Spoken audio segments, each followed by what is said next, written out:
Welcome back. Love Boat Project, episode 72. I am Mike Robertson, joined as always by Mike Taylor. Mike, what took you the longest to do?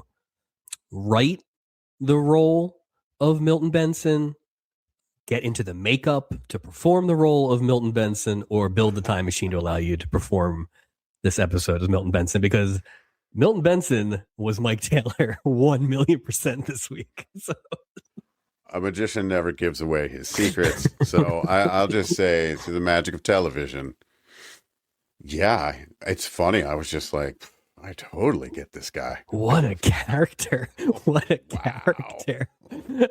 I mean, in an episode that was, let's say, lackluster, this guy was a cartoon, but delivered every time in the most nonsensical way. Just an absolute joy, to the point where I wrote down way more of his quotes than I probably should have, because they were just great. Like, he just basically was just like, you suck and you suck. Yeah, I'll punch you in the face. Oh my God. Eyes. He was bullying. You know what's great is that he could have been the only guest this week. His wife or anyone, and I would have been happy. Oh God, it was just like it was really just like an absolute caricature of a character, but it was great. And it was like, hot and he came in hot, he stayed hot, and he left hot. For 44 minutes, that guy was on 10. I mean, he pulled a gun, and that wasn't even the wildest thing he did. No. Oh, he was great. Absolutely great. So I'm looking for the light. Is he in the category of an old? Oh, he's definitely an old. Yeah. Yeah. Yeah. So I mean, it made me think about the fact I don't think we can do it, because I don't want it to be something where we're just shoehorning in 38 awards just so everybody gets one or whatever. But it is that thing. It's that thing that we talked about a little bit with like a Fred Travellina appearance last year, where it's just like, this isn't good, quote unquote, or whatever, but it's funny and it's like ridiculous. And it was just like, but I think that's where, like, a best moment kind of thing. Like, I feel like that was the kind of performance that, like, oh yeah, when I look back on season 3, remember that crazy guy who just called stooping Popeye for that whole hour? Four eyes, just all this. Yeah, and you know what's funny? It's weird. If I don't even care what his age is. This is a award-winning performance, regardless of you know what I mean. You find the award. You find the award. Right, we'll stick him some. He might have to be best animal, because Milton Benson was just on fire. Yeah. What a force James Gregory was in this episode. Bravo, sir. Well, we will talk about him and things less good than him in tonight's episode, season 3, episode 21 or 24. But it's the 21st episode of season 3 here. Dumb Luck, Tres Amigos, and Hey Jealous Lover. Not Hey Jealousy, the Jim Blossoms hit from the 90s. It really would be a miracle of time if that worked out. Jeez. Tell me, Mike, do you think it would be all right if I could just crash here tonight? Arizona is the pride of Arizona. Yeah. Brilliant. Professor Carol Kite, I don't know why they made that so complicated, plays dumb to attract men, only to have the man that she likes think she's too dumb. That's what you get playing around.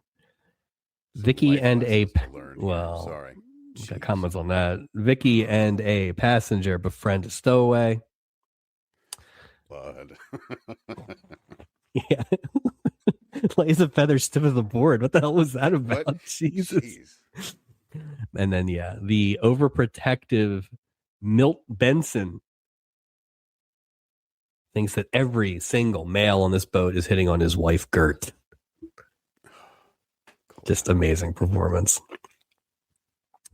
That is an accurate synopsis, but left some meat on the bone in terms of things we will end up talking about tonight, because it leaves out probably 2 or 3 of the bigger problems I have with this episode, including the existence of the Gaines family. So there's a jeez. I can't wait.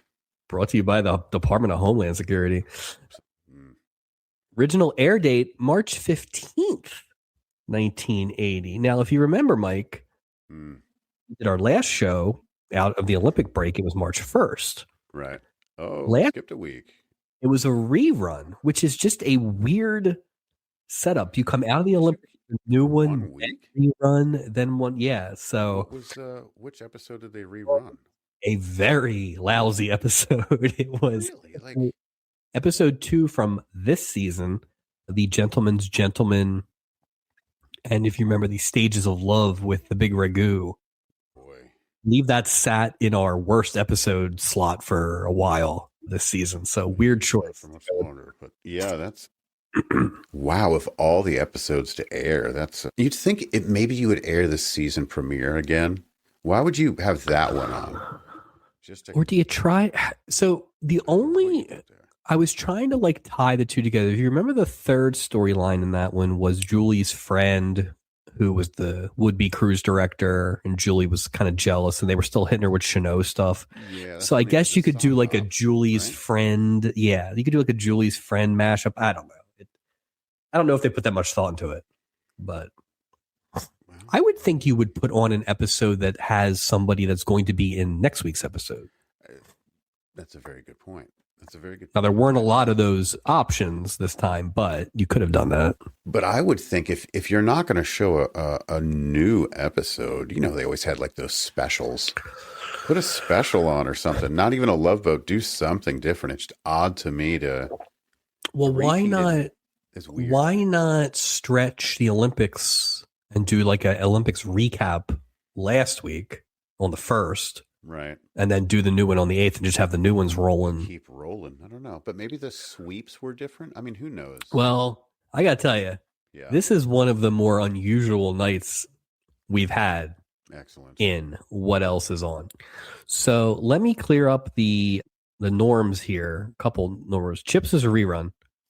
It's the one where Eric Estrada actually got hurt doing the stunts on the bike. So that's good. Yeah, let's put that back on. Let's show that one again. But I feel like, Eric. But again, why is Chips doing a rerun? You know, so is there a holiday? Is there something going on? I guess Easter might be close. I guess Easter could be in play. Is it March? Mid-March? It's not the.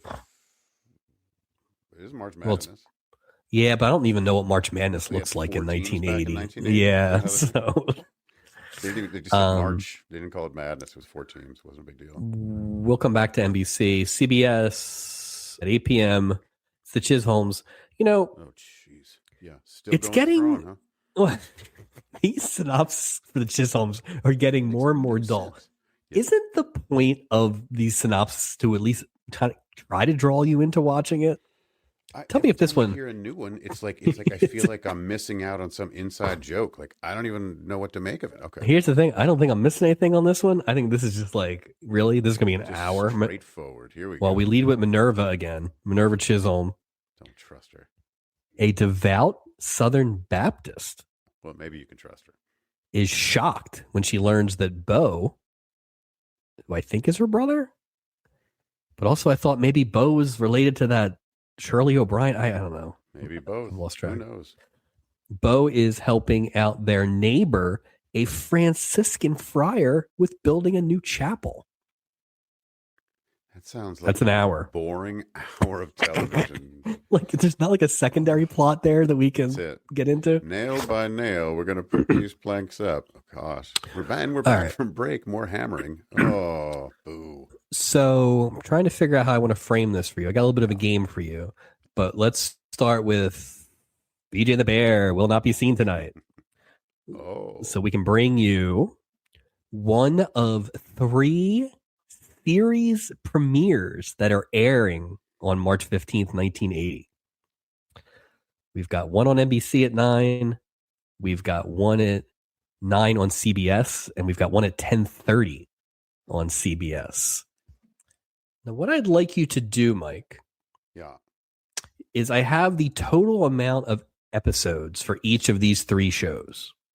Okay. Now, I would like you to guess which one fits. Put them in order, basically, most to least, based on the either title or synopsis. Which would you? Title. What would you rather have? Give me title. Yeah. Okay. Actually, Okay, so the titles. title. Yeah, title. Okay, the titles are Sanford, Hagen, Never Say Never. Please put those in order from most episodes to least.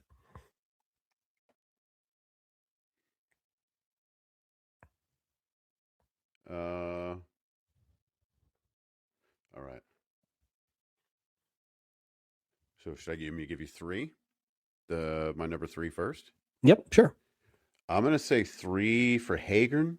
Okay. Sanford is 2. And this Near Say News 1. Okay.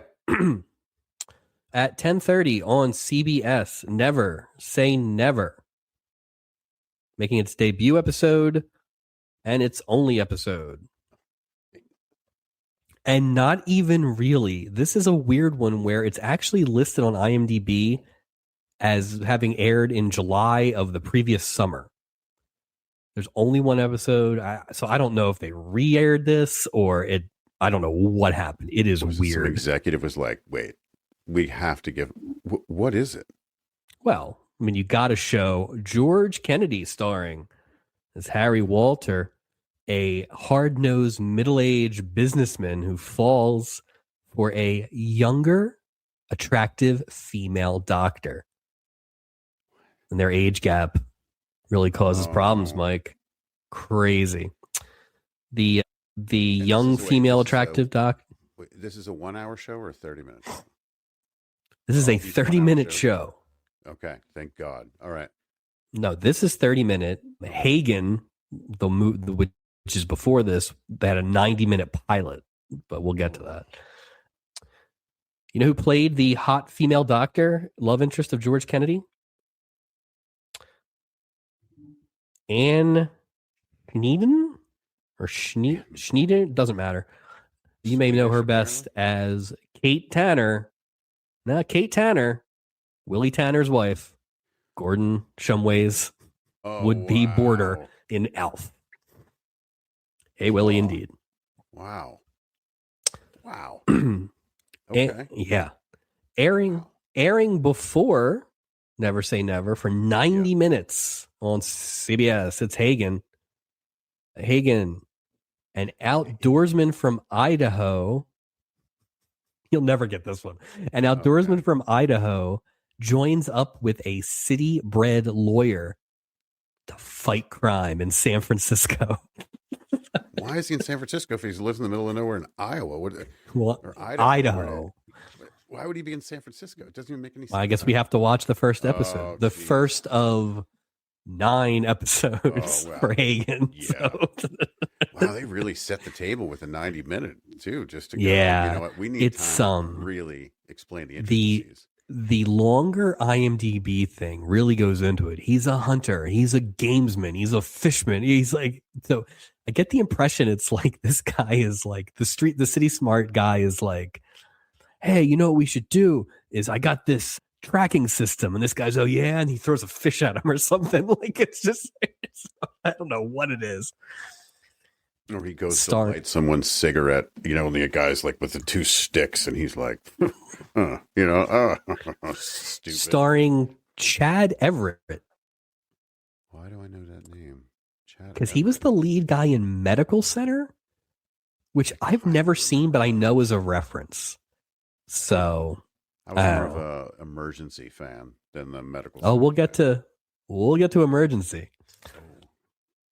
The pilot episode here actually stars Stubby nominee herself, Samantha Egger, who played the fortune teller last season. Oh, it came in her own box. Yeah. Yes, she did. So I don't know if she comes in a box here or not. She comes in a box in this thing too. Well, only for 9 episodes. You managed to get them in completely wrong order. The longest running of the 3 series that debuted on March 15th was Sanford. And maybe if you had thought about it for a second, you would have realized that this is about Fred Sanford. Yeah. Who meets a wealthy widow from Beverly Hills. And while they like each other, her brother and housekeeper fight to keep them apart. So we kind of talked about a little bit of all this when Damon Wilson was on earlier in the season. Oh, but he didn't come back. So he didn't come back. Right. This is after Red Fox left for all the money and a variety show, which got canceled immediately. So I guess he comes back for this. I don't know if it's set in LA. The fat white guy's in it. Seen it. Oh, the fat white guy's in it. Yeah. Interesting. I have no idea. So this lasted 26 episodes. Really? So it made it into next season. So I wonder if he had some sort of deal, because he was a draw at one point. I wonder if they just rolled the dice, especially put him on a Saturday night like that. Well, they put him up against the Love Boat repeat. It was a dud night to really test it out. I mean, this is now. This is tonight. This is a new Love Boat that. Oh, I'm sorry. I yeah. No, I didn't check what was going on last week. So. Wow. Yeah, I mean, weird to have 3 debuts in March. That's crazy. Varying degrees of success. So. But I almost feel like it's just like these shows are really just cannon fodder, to be honest with you. Yeah. You can't throw these shows and expect to compete on a Saturday night at 9:00. You can't compete. As we get, I would say we're like 2 more years. I would say once we get to like 82, 83, I feel like there's a line of, if we haven't heard of the show, it's a flop, right? We're still a little outside of that. Right. Like there might have been some shows like in those top 20 that we didn't hear or know about, but it's like we're getting pretty close to where if the show was worth anything, we probably knew about it because it would have been reruns when we were growing up or something. Right. Yeah. So Hagen, I've never heard of, never heard of, and I didn't know this. No. I can't wait for the eventual Hardcastle and McCormick. I kind of want to watch a Hagen. I kind of want to watch Hagen too. And I want to watch the 90 minutes. Oh, yeah. Let him set it up. Yeah, and then fail miserably, I guess. All right, let's... Did he just die in the city? Is that how it only lasted 9 episodes? Because he only lasted 9 episodes? Like, did the Mean Streets of San Francisco just tear this dude up? He's deceased now. Show's over. He got run over by a trolley car because there's no trolley cars in Idaho, so he just got... Yeah, he didn't know what was going on. Poor guy. Okay, let's look at who's on this thing. I'm going to skip a couple people here. So let's start with the Gaineses. Yes, please. Jennifer Darling plays Alice Gaines. Only boat for her. She has a pretty good name, Jennifer Darling, but not much behind it. She was a prolific voice actress. Did a lot of cartoons in the 80s and 90s, stuff that we would have watched, but was pretty consistently listed as additional voice. Ooh, which she's a lady, probably. Yeah, but additional voice is tough. Like she didn't have a lot of spots where it was like a character. So same thing happened to Melissa Blanc. See, her husband on here, John Gabriel, playing Floyd Gaines. Floyd Gaines. By the way, that guy does not look. He doesn't carry himself like a Floyd. What are you running from, Floyd Gaines? Floyd. What is that streetwise name? Get out of here. He shouldn't have Floyd. This is his only boat. Very happy about Milton Gaines. Yeah. Did not like Floyd Gaines. No, he was lame. He was just dressed. Did you have any idea? Huh? Any idea who he was? No. Yeah. And I still don't. I'm looking at his picture right now, and it doesn't. He played, get a load of this name, Dr. Seneca Bulak in 775 episodes of Ryan's Hope. Okay. Which I believe was see, I was gonna. No, you know what? Now I think you're right. It was like the 12:30. It was an early one. I think it was like the 12:30 one because it was only like a half hour, maybe. There was one soap opera that was only a half hour. Yeah, it might be that one because remember Susan Lucci was on another one on ABC. Well, there was like One Life to Live. There was All My Children. There was General Hospital. But there was a half hour one. And I only know this because my grandparents would always watch the news and then lead into the soaps. And there was a half-hour one. So maybe. My English grandmother would tape them every day, and she would come home because she was a lunch lady, and she would watch the taped versions of her soaps every day. Like, oh, how did you? I mean, they have stories for an hour every day. Like, good Lord. I mean, they're not exactly like, you know, intricate. So no, I agree. It's like the worst thing. It's amazing what they did. I don't. How many are there any around anymore? That's an excellent question. I actually don't know. I actually don't know if any of those are on anymore. I feel like no. TV, I wonder. Well, they're all like talk shows now, right? So now I'm going to look. Yeah, I don't know. It would seem that way. Mm-hmm. It was a great idea for a long time. Yeah. And I feel like if you were home, I mean, I remember in college getting into like Melrose Place because they ran the reruns during the day when I was home. Same idea. You know, it's like, so the son got kernsed because all kids get kernsed on the show. I don't know why. Poor Keith Gaines. Ronnie Scribner might be a name that you recognize, Mike, because we talked about him earlier this season. He was the child in Salem's Lot, the TV miniseries. Wow. Yeah. Okay. He would then go on later in the year to appear as Jeremiah in The Gambler. So big year here for Ronnie Scribner, and then really nothing after that. He didn't do much. So very really short. He was Kearns. Good call to Kearns. He really did. I mean, that's a ridiculous Kearnsing because that's like he's way more relevant than his parents. Yeah, roles. Yeah. That was huge. Yeah, he's a cult leader. He's a cult leader. He's a thief. He's a master thief. So I haven't seen that much blood in a boiler room since Mankind Undertaker back in '97. Good Lord, ding ding, ring the bell. I'll tell you what, though, this kid's a troublemaker. In real life, Ronnie Scribner was doing things. You know, you can just tell. That's a bad kid right there. That escalated very quickly, and really put Vicky on her back foot immediately. That kid did. Way to see her stand by her principles. Boy, she folded quickly. Am I right? Jeez.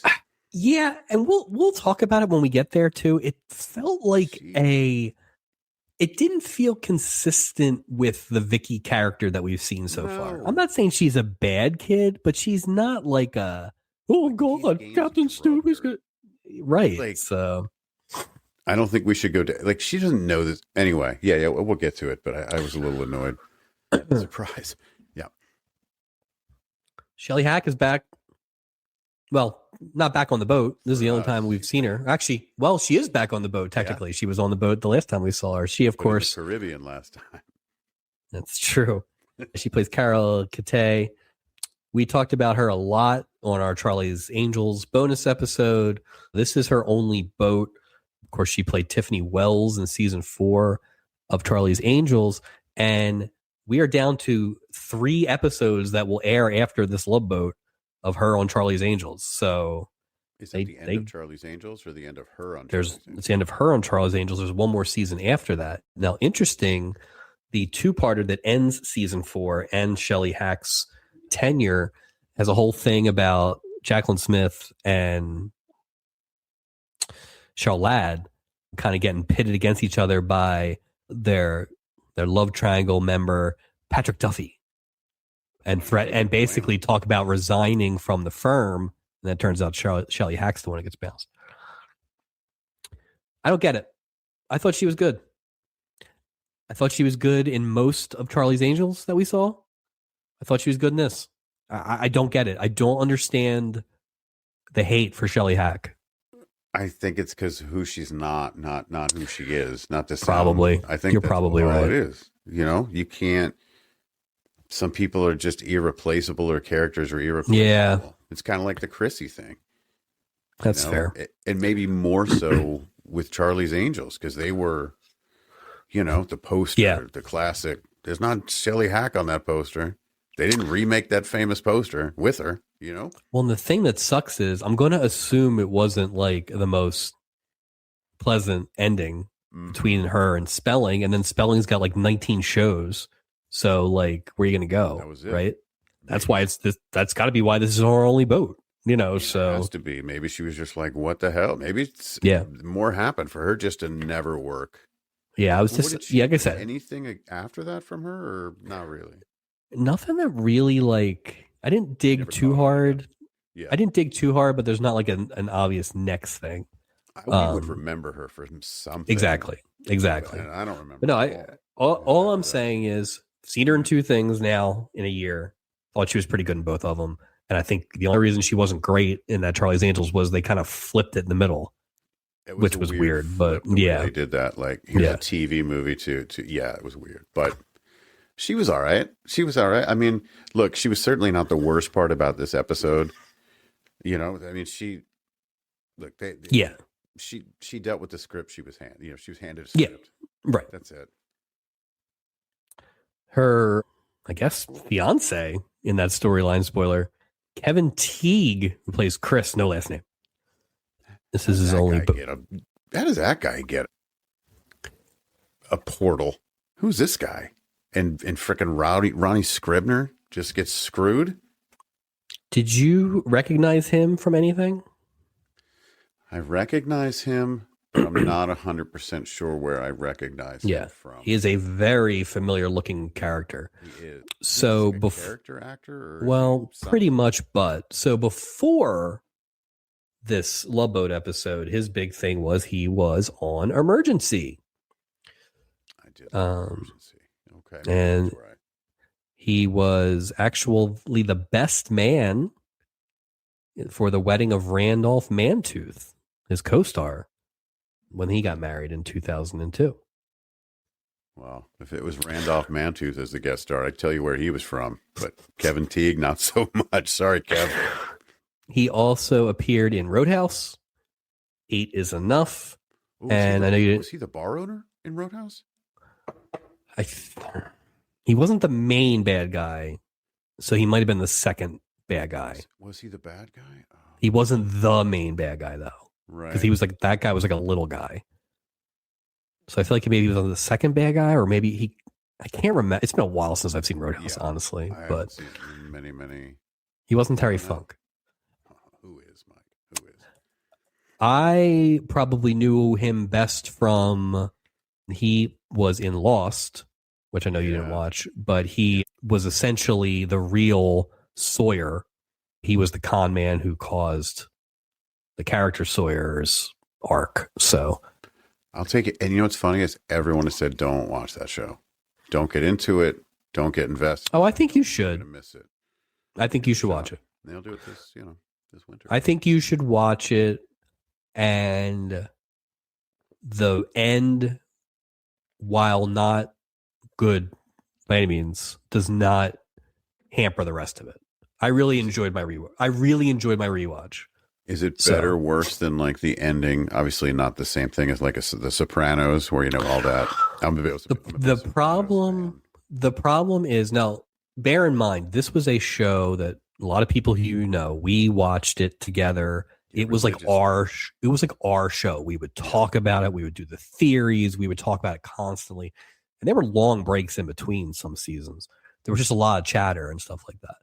The problem was we kind of saw the end going badly at the beginning of the season. Like the last season just is like a slow moving wreck where it's probably not as too long. Like they just didn't have. I just don't think the ending was ever going to be satisfying.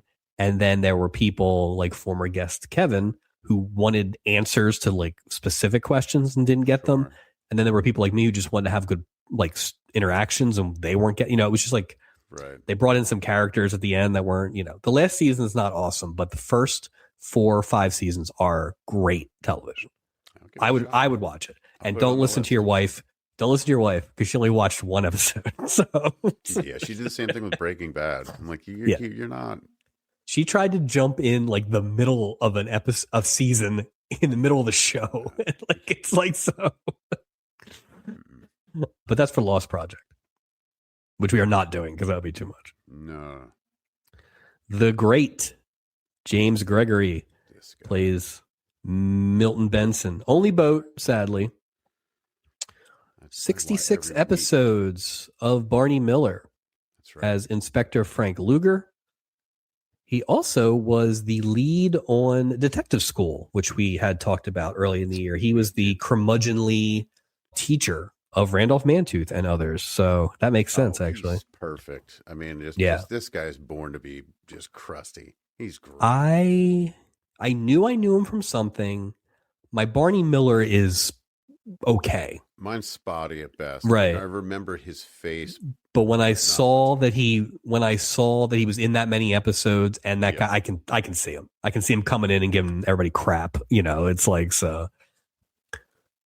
Barney Miller's criminally overlooked too. By Yeah. the way. Oh, I would do a Barney Miller. Yeah. I would do a Barney Miller. His final credit was in 1986 when he played Mr. Sparks on Mr. Belvedere. Oh, I like Mr. Belvedere. Good for him. All right. And last but not least, Jane Meadows Allen as Gertrude Benson. We saw her sister last week. Okay. I was wondering. Yep. This is her second of 6 boats she, of course, played. Jeez. The terrible, terrible spouse of the terrible, terrible Ray Foster, prostitute lover, back in season 1, episode 21, I believe. Poor Jane. She will be back for season 5, a 2-parter in season 6. Sorry, a 2-parter in season 8, season 9, and the series finale. Which that boat's as herself. How many people can that boat? Oh, hold? we're up to like 30 people. Speaking of a lot of people that have been on the Love Boat. Yeah. I don't know if you would remember this. I had not thought about this in a very long time. And then I saw it, and there was a wave of nostalgia came over me, but I had a sister. So maybe that was one of the reasons we watched it. I don't know if you would have watched it. 1985, the miniseries Alice in Wonderland aired. Yep. It was a bunch of celebrities, right? Playing there were. Yeah. Jane Meadows played the Queen of Hearts in that film. Would you like to hear all the Love Boat alumni that also appeared in that show? Yeah. Because I remember it was a big deal. I remember watching it on TV. The list went for a while, and I was just waiting for somebody from the Love Boat to be on so I could justify doing it. Because it really, as I kept going through it, I'm like, oh, right. Because, not Love Boat alum, the thing I actually remembered once I finally get to it is Telly Savalas plays the Cheshire Cat, which is actually the thing I remember. Fantastic. Yeah. So a lot of nostalgia from that. So Red Buttons plays the White Rabbit. Yeah. He plays Artie the White Rabbit? Wow. Yep. Okay. Artie Johnson plays the Doomouse.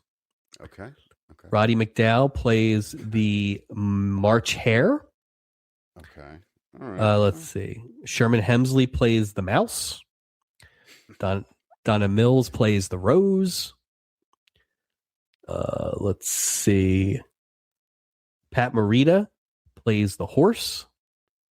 They're just throwing people in Scott Baio plays Pat the Frog. Scott Baio plays Pat the Pig. Let's see. Martha Ray plays the Duchess.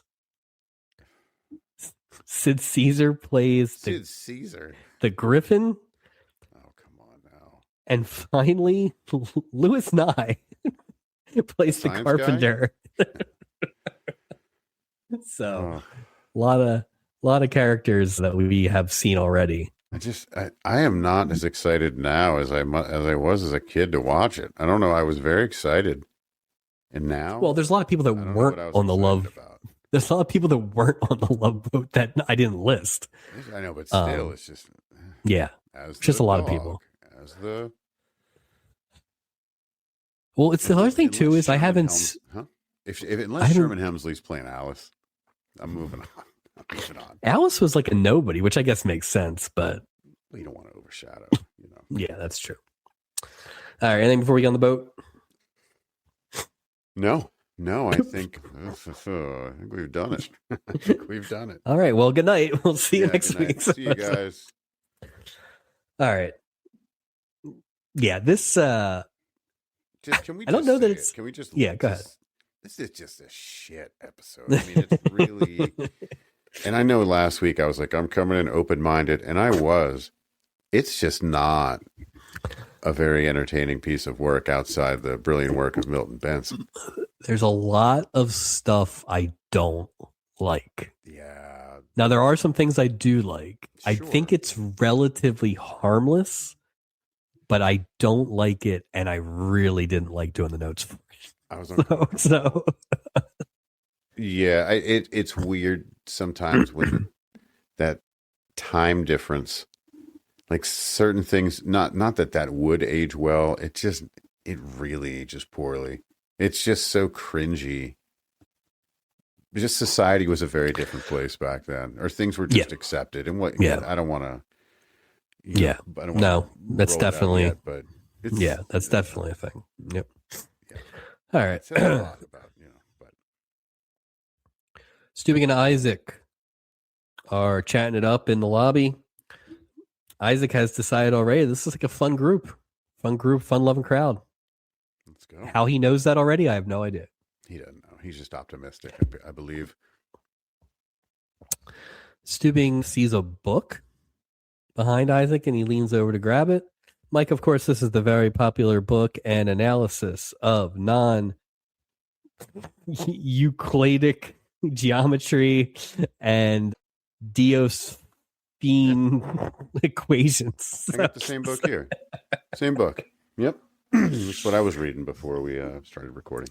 Yeah, they really didn't do me any favors with that one. No, it wasn't even funny. No, it was too wordy. Like you could have made it a little more palatable, sciencey. Like yeah, they got too excited about that whole character thing with her, and then went too far. Way too far. Yeah. Turns out that textbook was written by the same person who dropped it, Carol Keaty or Kate, whatever. What a weird last name to pick. You could pick why? Like, why make it complicated? Like from the show that brought you Steve Bryan, you got to give me Carol Kate. Come on, man. What are you doing? You're gonna make it difficult to say. It just doesn't. Anyway. So Carol is a friend of Julie. In fact, former high school classmate. That's right. We have a Haley High alum. She wasn't at that. What happened? She couldn't bother making it to the reunion. What's going on? You know, she was one of the smartest people at Haley High, Mike. Which, based on what we've seen, not a high bar to clear there. So. No. Carol works at a think tank, which Steubing helps us understand. I like he's just like a boat, a vessel that floats on the water, just making just declarative definitions of things. Like what? Isn't a think tank a place where brilliant people work together to solve difficult problems? It was like pop-up video. It was like, come on, man. Was that for you or for me? Like, I am smart. Yeah. Oh God! Like you can just see him. He's got the Funkin' Wagnall behind him. He's puffed up when he's saying it. All right. Stupid. I don't understand how a nuclear physicist did not win the award at the Haley High reunion, but she avoided that like the place. She had much better things to do, like write a book. Isaac says that the crew does their own kind of think tanks, but the tanks usually run empty, which is exactly true because we've seen that crew try to come up with crazy plans, and it always is a huge failure. Carol heads off, but she runs into a handsome gentleman. The handsome gentleman comments that he hopes that the weather is nice. And then Carol just does a bunch of smart girl stuff about barometric pressure. And he's just like, nerd alert. They don't want to hear that in 1980. Well, no guy wants to hear that then. It's funny too, because it's like in 1980, that was very highbrow scientific weather talk. Oh. And now it's like that crap's on every forecast you see, like the barometric pressure and stuff. Gives it to me 24 hours a day. Yeah. Dr. Kate, whatever your name is. Julie tells Isaac and Steubing that Carol's big problem is that she's maybe too smart for her own good. She doesn't really end up talking well to men because she intimidates them with her intelligence. So Julie's laying that plot out for us right away. Well, hold on. How would Julie even know? She notoriously doesn't write back to her pen pals. How would she have any idea? She always has these friends that pop up, like, "Oh, hey, remember me, girl? Can I get a discount?" Like it's always some. Well, and we see it later, but Julie is in the mode of however you were in high school is how you will be as an adult, and I will not assume you are any different. So she's like, "Yeah, I'm just as the same." Yep. Yeah. Isaac says, "Well, luckily you don't have that same problem to worry about being too smart for men." To Julie, so bazinga. Many Julie shots this week that were not offensive because she deserved them all, I guess, this week. So I'll say another light on the Isaac episode this week. I mean, we're just at least they gave them like a few of those things to do, but laughs, but I don't understand the breakout this year. Like I almost want to like plot it out, like who had a real episode of their own this season. Go for a few. Yeah, and Steubing gets a ton anymore. That's just the way it is. But like, it's really weird. Julie hasn't had. I mean, it just took that one big one. She had a bad start. Yeah, she had a bad start. But the romance, lack of romance, for most of them has been the weirdest part to me. I just assumed we would get a few of those every year. And I mean, it's a love boat. I thought so too. Miracles happen every hour, Mike. So stupid, Steve Bryant. Steve Bryant. Gertrude Benson enters the ship and asks Doc and Steubing for assistance finding her room. Steubing gladly offers to escort her over to Promenade Room 342, or as she listed, Promenade Room 342. So, fancy talk. Enter James Gregory. Most of these notes at this point are just quotes from James Gregory. So we get James Gregory's the best. Keep your filthy, lecherous mitts to yourself, or you'll end up with a knuckle sandwich. I love it. Listen here, sailor boy. You're going to end up as shark bait. Right. That goes for you too, Four Eyes. Degenerates. I love every he's just coming in hot. Yeah. That's great. And so ridiculous that you couldn't possibly explain it in this first scene, so they don't try, right? He just kind of like shows up and parachutes in and gets out, which is honestly, they do their best work when they either have an easy explanation or they don't even try to explain. Yeah, no, it's those middles that get him screwed up. So Doc had told Merrill that he would stand down, kind of doubles back on that because he's like, he does not want to deal with this at all. All right. The Gaines. Here we go. So the Gaines get on the boat, husband, wife, child, and their bags are being lugged in by an even smaller child, which is the first time we've ever seen this. Never seen that before. So we are to believe that there's just like Lucy street kids bringing in bags. Have shoes on. We never saw like the full camera shot. Well, also, the rest of this episode, these asshole Gaines people carry themselves with this air of like sophistication and whatever. But they get bilked by this kid. Like, there's no way these snobs would let anybody touch their bags, except they would because they think everybody's beneath them. They would let somebody in like a uniform. Yeah, it didn't match. Yeah, not at all. I've never seen just some rando anonymous child pushing things on a boat. Well, and it's like, it's one thing if it's like on the street, I guess. But yeah, to come into the boat, it just seems like that's a security thing. Like the boat shouldn't want that. I mean, for exactly the reason of what happens, basically. I just think you have to set the table a little more. If you're going to do that, you have to somehow make it make sense. I don't know how to make it make sense because it doesn't, but something has to be said. It's a stupid storyline is basically what it boils down to. It's a stupid storyline, and they just use, like, why not have him just hide? He was a little guy. Why not have him just like be on the side of the bag and let Keith see him and give him a wink or something like that? Just, yeah. Well, the whole thing would have been avoided if they just didn't go down there. That's true.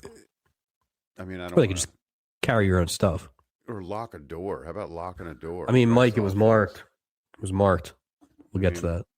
Signage is important. Keith's parents tell Keith to go look around while they check in because they don't want to be parents. And of course, he runs right into Vicky.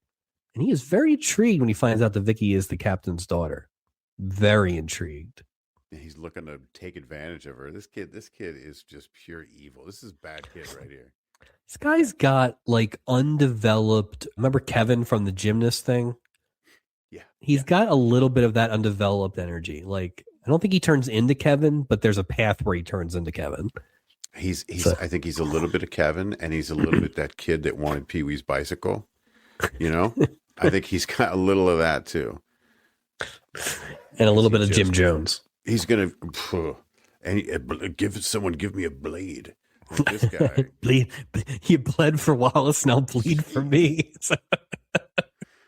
Yeah, he's a bad kid, man. You can't. This is my biggest fear. Like, my daughter hangs out with somebody like this. Like, ugh. On principle, your daughter is the one who's orchestrating all this. She's the leader of any group that she's in. So you don't got to worry about her. At this point. Yeah. The announcement from Steubing comes out that, all aboard is on aboard or whatever, get off the boat basically. And anytime we hear that, somebody's getting trapped on the boat. So it's true. Either somebody's getting trapped on the boat or Steve Brian is announcing that he found a last minute ticket. I may have made this reference before, but I'll make it again. Yeah. It is like any time in a wrestling match, you hear them announce the time limit. You know it's going to be a draw. Yeah. So it's like anytime they announce this, something's up. And so with this announcement, the little child who helped bring the Gaines luggage in kind of scurries off towards the back. Didn't really seem to know where he was going, but he figured it out pretty fast. So that is true. You bring up a really good point. How the hell did that kid know where to go? And wouldn't that kid wouldn't he have stood out? Wouldn't he have stood out like a sore thumb? Like with all these people with clipboards and everything else, nobody's going to go, hey, we're, He is very tiny. He is very tiny, though. He is very tiny. But I would have liked to have seen, if you're going to do the thing where you're going to show him run back anyway, so you're essentially spoiling it, right? Right. If you're going to do that anyway, why not have him like hide behind a plant or duck under something or just do that? Show us he's hiding. Show us he's like, because until they found him, I didn't know what happened to that kid. It didn't even make any sense. They didn't let us in. Like there was too much of no. I honestly, the first time watching it, didn't really think about it. I didn't either. Yeah, I was creeped out. Go under somebody's legs. I thought it was John Aston in that boiler room. I didn't know what was going on. I got worried. Oh God, that's not this season, right? No, that was last season. As I've started to look back at season 3, I'm like, I cannot believe some of these episodes are this season. This season has been very long. It has been long. Is it the same amount of episodes in season 3? One more. I think it's one more episode. Was it more 2-parters, or wonder why we? It has been more 2-parters. It's been a long season, and that's with a repeat last week. Whew. Yeah, and we have a 90-minute to end. Horn, and then Julie checks in with Isaac to see if Carol's been by herself the whole afternoon. That's affirmative, but that conversation sends off the breaker alarm. Doc sees that a lovely lady is solo, and he heads on over. But bad news for the doctor. She's doing the hardest crossword puzzle in the world. No kidding. That's funny. Yeah, well, he was humbled quickly. I immediately started to resent this. Doc's a smart guy. Doc likes smart women too. It's not like, all that stuff. And it's like pretty dumb. It made him look dumb and also like, oh, well, this one's got a brain. Moving on. Like it just I didn't. Yeah. I mean, we he's just a doctor, right? Every part of this thing. Yeah. I don't like. I just don't. I just don't. Yeah. I just really don't. And I get it's funny, as many things as we've feared doing a show from this long ago in terms of like things don't age well or whatever. Right. This feels like one of the worst offenses. Like, and it's like, it's not like, it just is that theme. thing. It was the theme throughout the entire episode. Yeah, it was. And also like, in 1980, nobody even thought about it being offensive. No. They basically, she's all that her. Like, it's just, and I didn't like the guy's quick reaction, and I didn't like Julie's whole bit in it. No, of course she does, because it's just like, it was so weird. Like, would it be so wrong for that character to just be like on a cruise, chilling out, doing a crossword, and that's it? Right. Well, that's the other thing too. Dudes at him, like, just bug off. Man. Yeah. And plus, we've seen a similar. Right. We've seen a similar Julie energy with that. And it's like, Julie, you're projecting, hun. 100%. Because she can't get out there. Isaac had a lot of good, like, just kind of one-liners here. This is where he mentions if she's chasing Doc off that quick, that might be a long, lonely cruise for her. So that's funny. He did have some funny ones this week.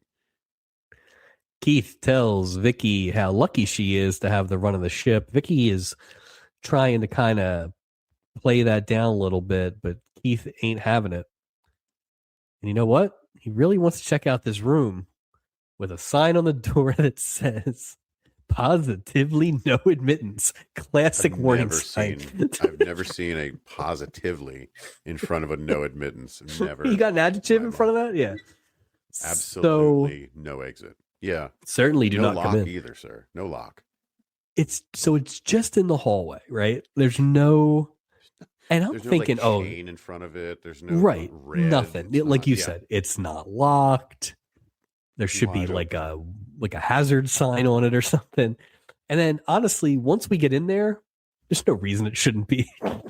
You can't come in. Fine. That's where they were storing things. Like, of course, it's right. Absolutely admittance. Why isn't this the backup quarters when flooding happens or we're packed to the gunwales first? Yeah, it's all flooded. This is where they keep all the miniature flags. Tonight we see a new one. Well, an old one. And the sangria, the extra, the spillover sangria stored down here. I laughed so hard at that sign. So I've never seen a sign like that. Yeah. Keith makes a good point. No, there's nothing interesting in a room with a sign that says, come on in and look around. So that was pretty funny. That was pretty funny. But Keith's got no time for Vicky's dilly-dally, and he walks right in, opens the door, to your point, just walks right in. No flashlight. Wouldn't that room be, how is there light in that room? Wouldn't that room be completely dark? But why? No, it's just but why? Why is it not just a room? Like, I think it's supposed to be like, I don't know how things work, but like there was this big pipes and things happening down there. But but it was, but I don't think it would be, honestly, I don't know why it would be storage if it's like a, right. Well, we're going to put our cushions in the boiler room. It made no sense down there. And a candle? Where did you get the candle from? You know what it is? Julie had to hide all those candles when Loretta Swit was like, no candles in the pool. So just something. It was just a weird, like that room wouldn't be used for those things combined ever. If this was a cartoon or like Community, there would have just been Easter eggs everywhere from the first 3 seasons. Like just everything would have been in that room. The skeleton of the missing magician. You know, you could have that. You could add a whole bunch. The dead dog. You could add a whole lot of stuff in there. The Vincent Price ice cream thing. So it was all the props. Yep. Charo's down there. Yeah. Buddy Stanfield's head. So Vicky is very nervous about being in here. She constantly is saying that she wants to, she suggests that they leave and things like that. And if you hear her teeth chattering, it's me. The hell is she doing, dude? She didn't even know these people or this person. Maybe turn around and go, hey, dude, get out of here. But here's the thing. Seriously. The character of Vicky has been fast friends with every child that's come on this boat. So that part I understand. Yeah, but she also got a jacket early on, and she took this. She ain't wearing this jacket now on the crew. No, that's how they did because the pin. They used the pin on the jacket. Good point. Do you think that this is a direct result of her being exposed to Dr. Michael Mabry and his sex talk last week? I mean, I didn't expect her to end up in a boiler room with two youths.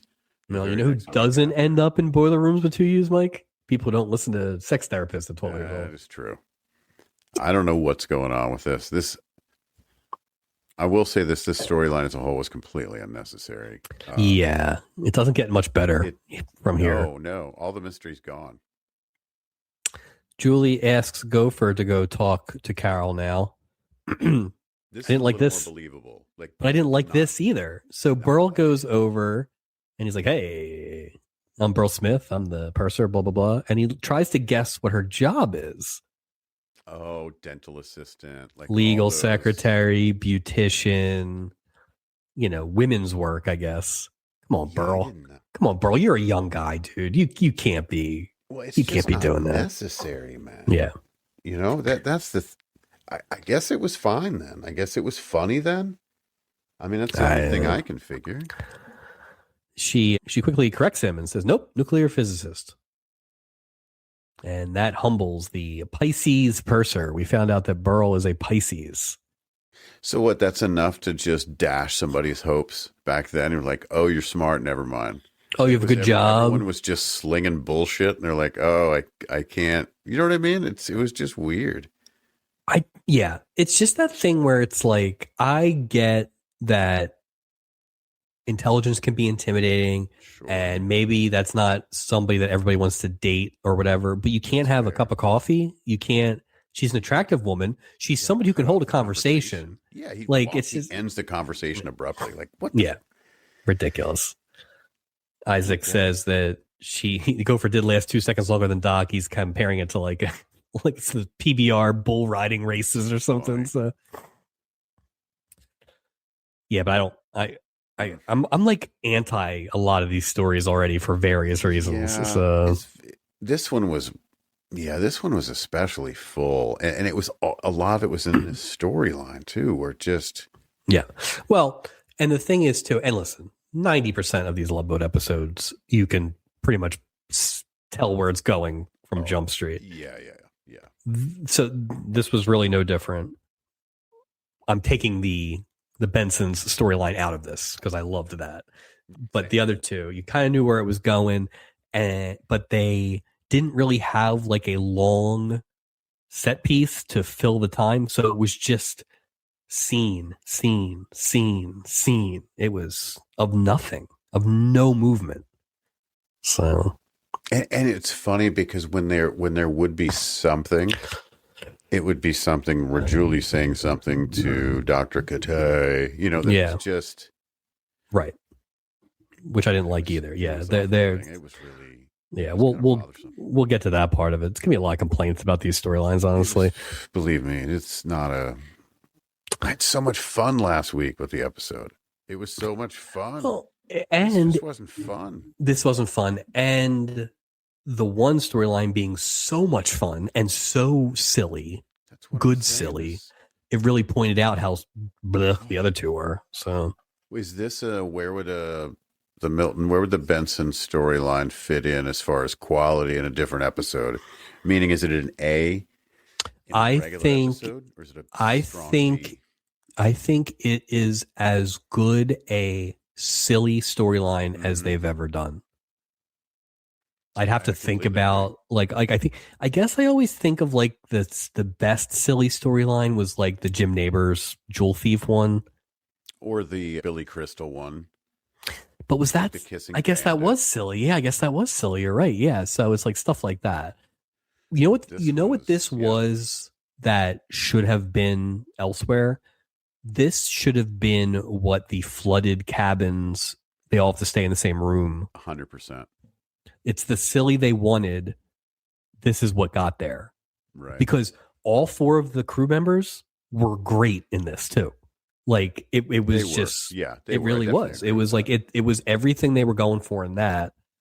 You dropped it off here. Now, thank God this thing existed, because this would have been the worst episode we've seen all season otherwise. Yeah, this might have been an all-time stinkeroo. I mean, you needed this level of a character that I didn't even know existed. Well, you needed comic relief from all the other stuff that just felt so weird, and then the Gain story was just an odd sort of, and that took like weird turns in the middle of that. Like the Gains became villains in the middle of this thing, which is just somehow. But you got to wake up pretty early to get one past Stubing, though. Yes. Mysteries. Back in the Forbidden Room, Vicky and Keith kind of crash into some stuff, and they discover that it's Luis, the kid who brought in the luggage. Keith quickly susses out that he's a stowaway, and Luis lets them know that he's just trying to get back to his mom in Mexico. Maybe, if you believe that. Keith is a human. He is a what do they call him? He's a mule. That's what he's doing. Poor, he's so tiny. He'd be a terrible mule.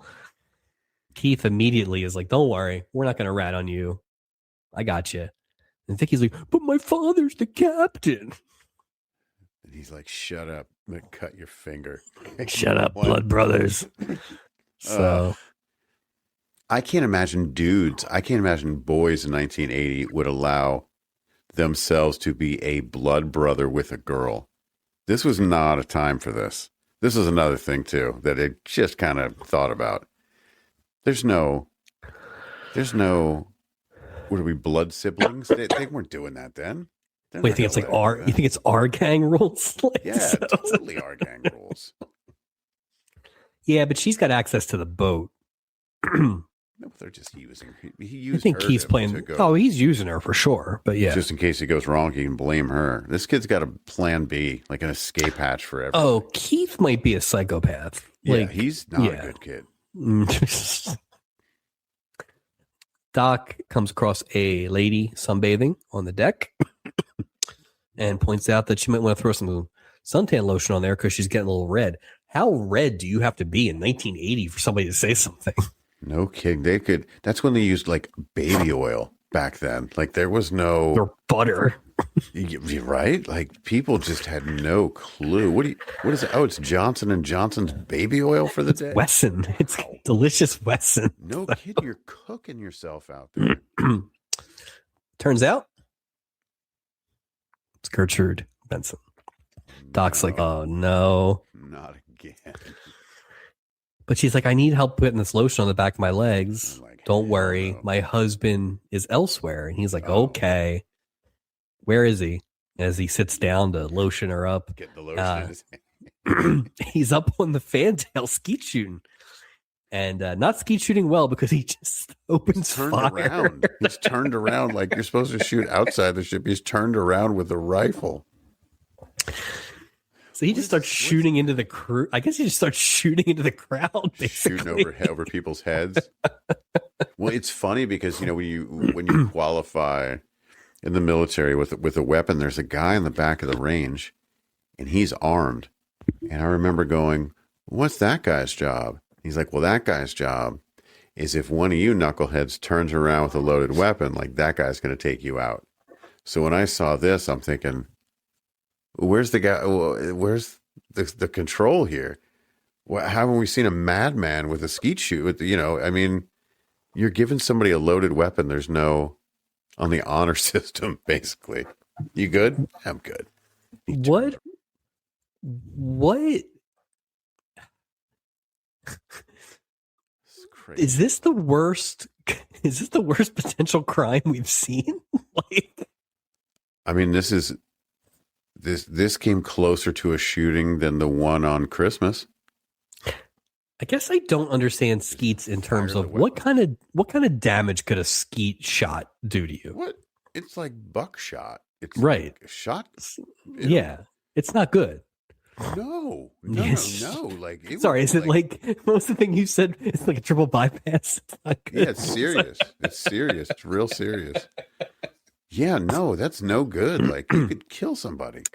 The only thing that I will say is a saving grace is we find out later that this guy is a gun manufacturer, so maybe he knows his way. He was shooting in safe areas. What, did he skip all the gun safety classes, both in the rifle and pistol department? He's just shooting stuff. He's just taking out. It'd be great if there were just birds flying down. The Hindenburg comes down. Oh no! Make it like top secret. It's the parasailers. It's just it's Debbie Allen's husband. He gets it right. He's so sad. So sad.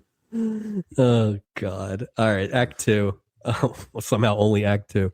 Oh. We return to the blood ceremony. Keith, Luis, and a very reluctant Vicky pricking their fingers. They're making a blood oath to become blood brothers. This is basically just to not turn Luis in, right? That's the whole need for this. You could have just said you're not going to do it. Are they just doing this so she won't say anything? Why does Luis have to cut his finger open? Luis is the stowaway. Who's he going to tell? He's going to tell himself? It didn't make any sense. I think Keith Gaines was coming on this boat and pricking fingers, and this just happened to be no matter what. Yeah, somebody's finger was getting pricked. Well, that's why they encouraged him. They didn't want to encourage this behavior. Good Lord. That's true. Really, they should have put he was just trying to buy her silence.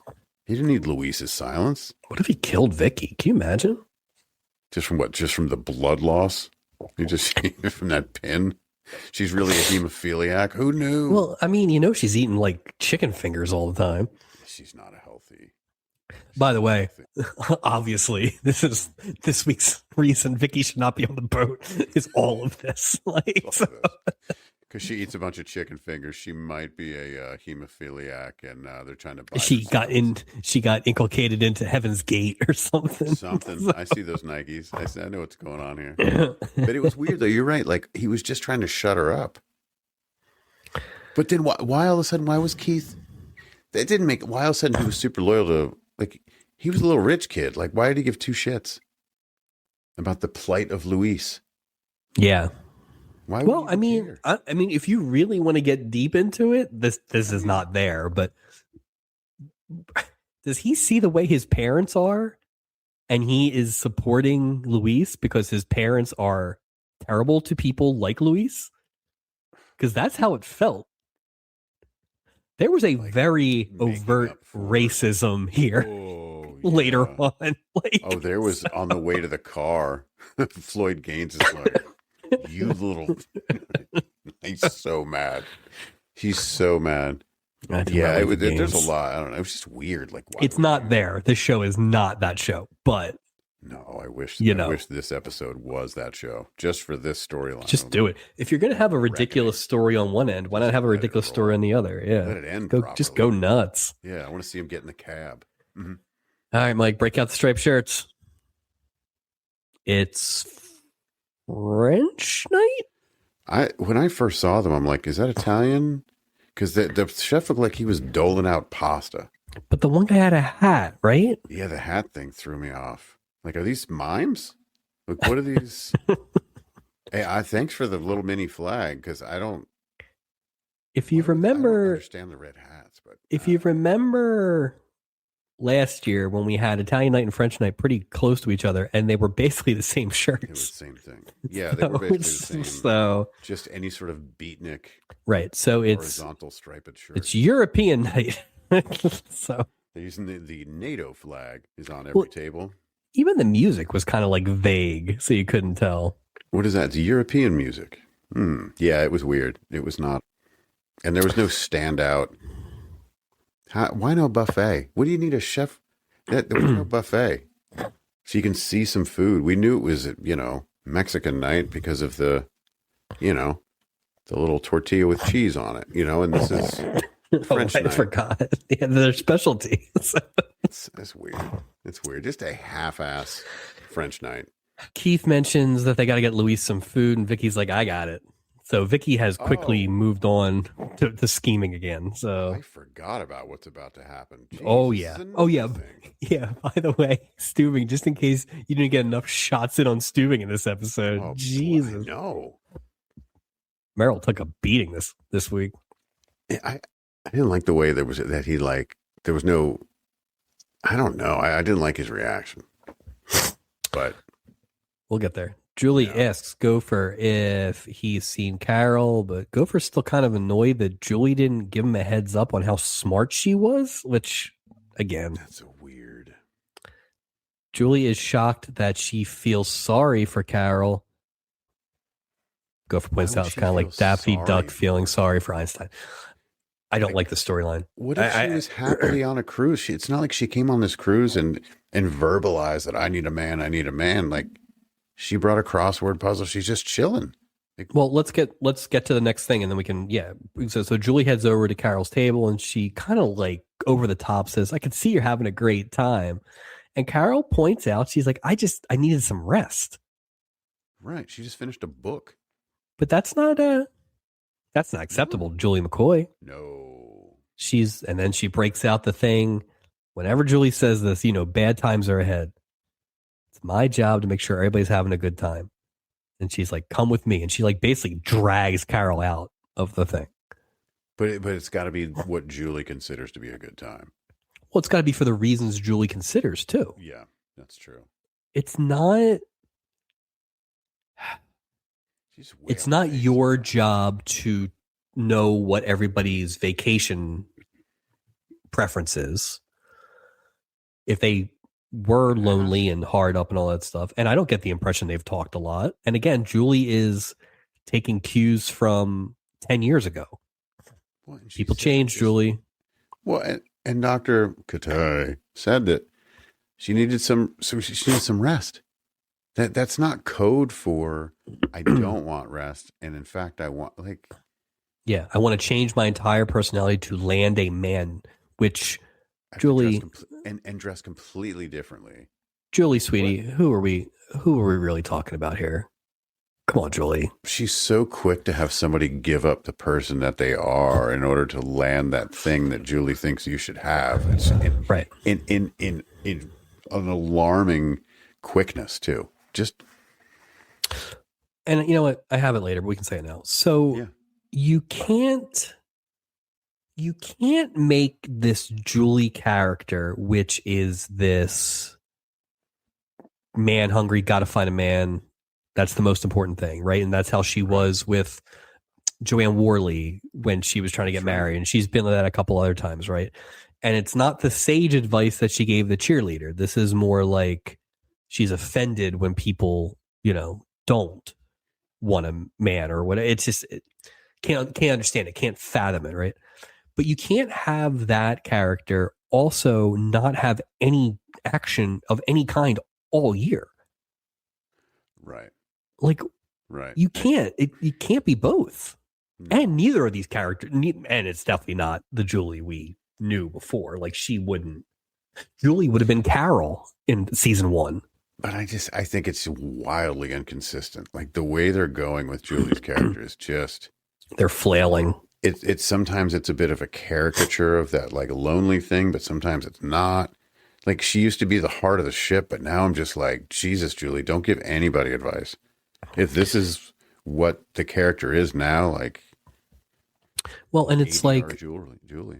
Well, and it's like we don't really know what to do with her. So either we get nothing, we get barely in it, Julie, or just kind of moving plot around. Or we get this, which this is like a little less worse than early season 3 Julie, which was like that brassy, broad kind of thing. But it's still in the same. It's still that same needy. It's in that same category of like that whatever that neediness is. I don't know if that's the right way to say it. Right. The way it's And portrayed, it's just. And again, here's the thing. Like, I understand the show isn't going to do this, but you should at least have it. You should have it in the show Bible, right? What if any of these characters is like, well, Julie, what's your love life been like lately that you're giving me this advice? Right. You know, it's like everybody else. Isaac has been quiet, but the rest of them have at least been trying. You know, it's like, I don't like it. And this whole thing is very sexist and chauvinist too, which I don't like either. But just one of the honestly, one of the one of the most like egregious things I've seen. As someone who has, I would say, almost exclusively dated intelligent women in my life, I cannot fathom this attitude being a thing. I just can't. I just don't be yourself. Whatever that is, don't be yourself because it's so. And remember, what was it? You dress smart, so it was like it's weird. It's weird. It's stupid. Yeah, it's in here somewhere, but yeah. So yeah, we are at another sparsely attended captain's table. This one.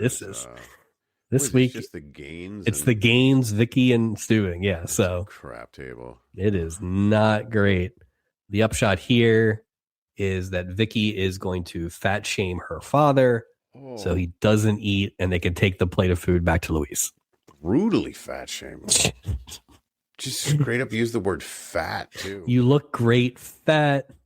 You are jolly. Like just whoa. Why don't you just go steal some bread? So they won't steal the bread, but he'll steal like, you know what I'm saying? Like, I don't, it's just so dumb. They're going to give us all the details with the fucking, pardon me. Whew, sorry about that. With the stupid food heist. They're going to give me every detail I don't need. We're going to say this and this and this. And yet there's so many stupid holes with this completely ridiculous storyline. I didn't need to know exactly how they got the food. I don't care. They really were just tearing apart. I mean, if you're not in favor of these Stewing thrashings, you know. Well, where's Luis using the bathroom, Mike? They don't need to tell me that for 5 minutes and explain that. Same place that Conrad Bain was. He finds no peanuts found in that room. But it's just like, I don't care. I don't care. Sure, but in between getting fat shamed, Sherlock Stewing does put together that Vicky and Keith both have the same little pinprick on their finger, which is odd. How they get it? Paper cut. Great. How much tape do you need to cover a pinprick on your finger? Don't they stop bleeding after like literally maybe a minute? Maybe a minute. I mean, yeah, they're children, later, so I guess like Revolutionary War victims here. Like, come on, guys, be cool. Table 17, Doc and Gopher are joined by the Bensons. Doc does a pretty funny, like, oh no. So that's funny. Gopher doesn't know any better. So he's like, what? And he sits down, and then the waiter comes over to help out with recommendations, and he gets it. Idea. He gets it right in the eye when he tries to help Gertrude. Don't you dare recommend anything. Let's see what he gets here. Listen, hash slinger. Just sends him on his way. So he's great. He's great. Milton Benson rules. So Doc basically punts the recommendation request to Gopher, and Gopher again he hasn't gotten hit yet, so he doesn't know. And he recommends the stuffed breast. And as soon as he does, let's see. James Gregory responds to Gopher by calling him a punk and a little nerd. Well, and then also there is no breast in a veal. That's the other thing. It made no sense. Like, what are you talking stuffed breast veal? Delicious. Like, what? Stuffed breast? Doc, after this, so basically the Bensons are like, we're out of here. We'll go back in my cabin and eat. And Doc says, this is the last time he dines with VIPs, violently insane paranoids. So a good one.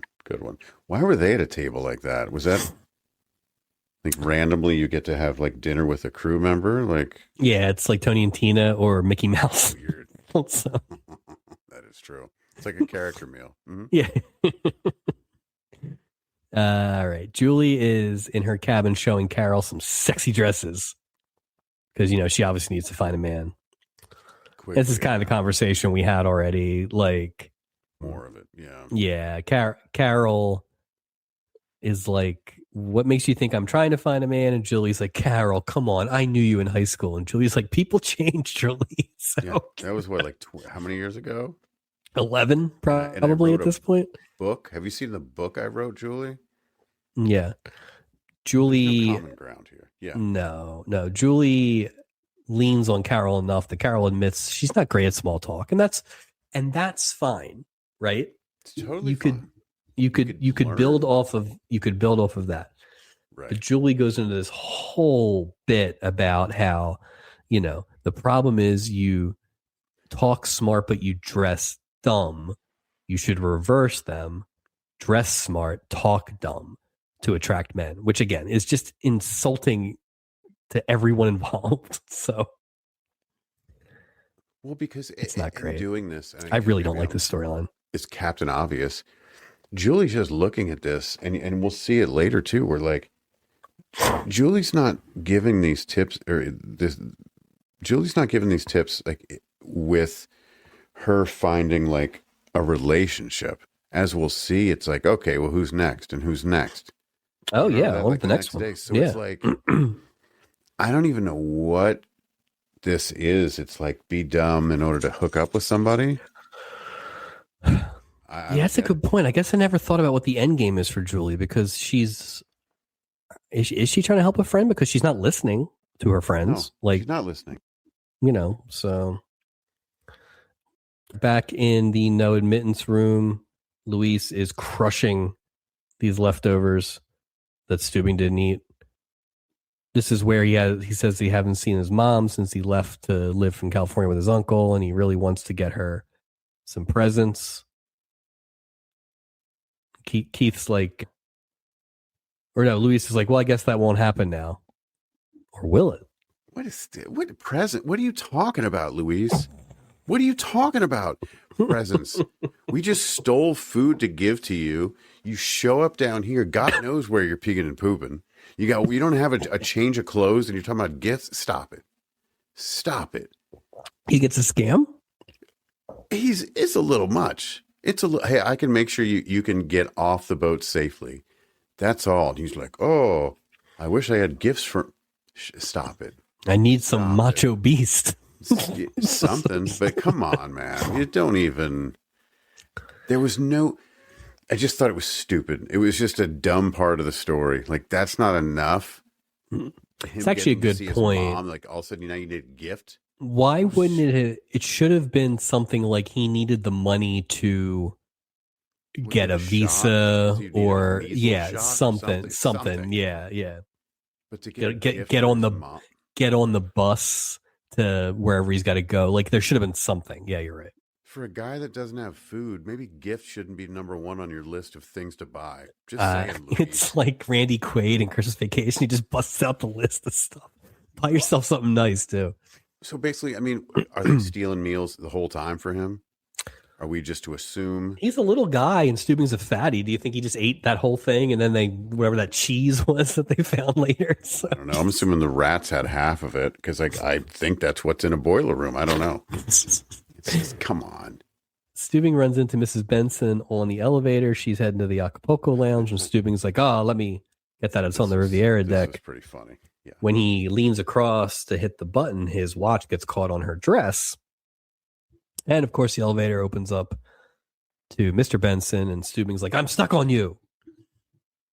He's trying to pull it off and everything. And so I didn't copy down, just know that in between all the insults of the crew is James Gregory just lavishing the most amazing comments on his wife about how much of a beauty she is, and these fools don't deserve to see or raven like beauty, and like it's poetry every time. This guy is bringing it. He's given 120% in this episode. Listen, Skippy, how you like to have a anchor shoved up your nose? I like it.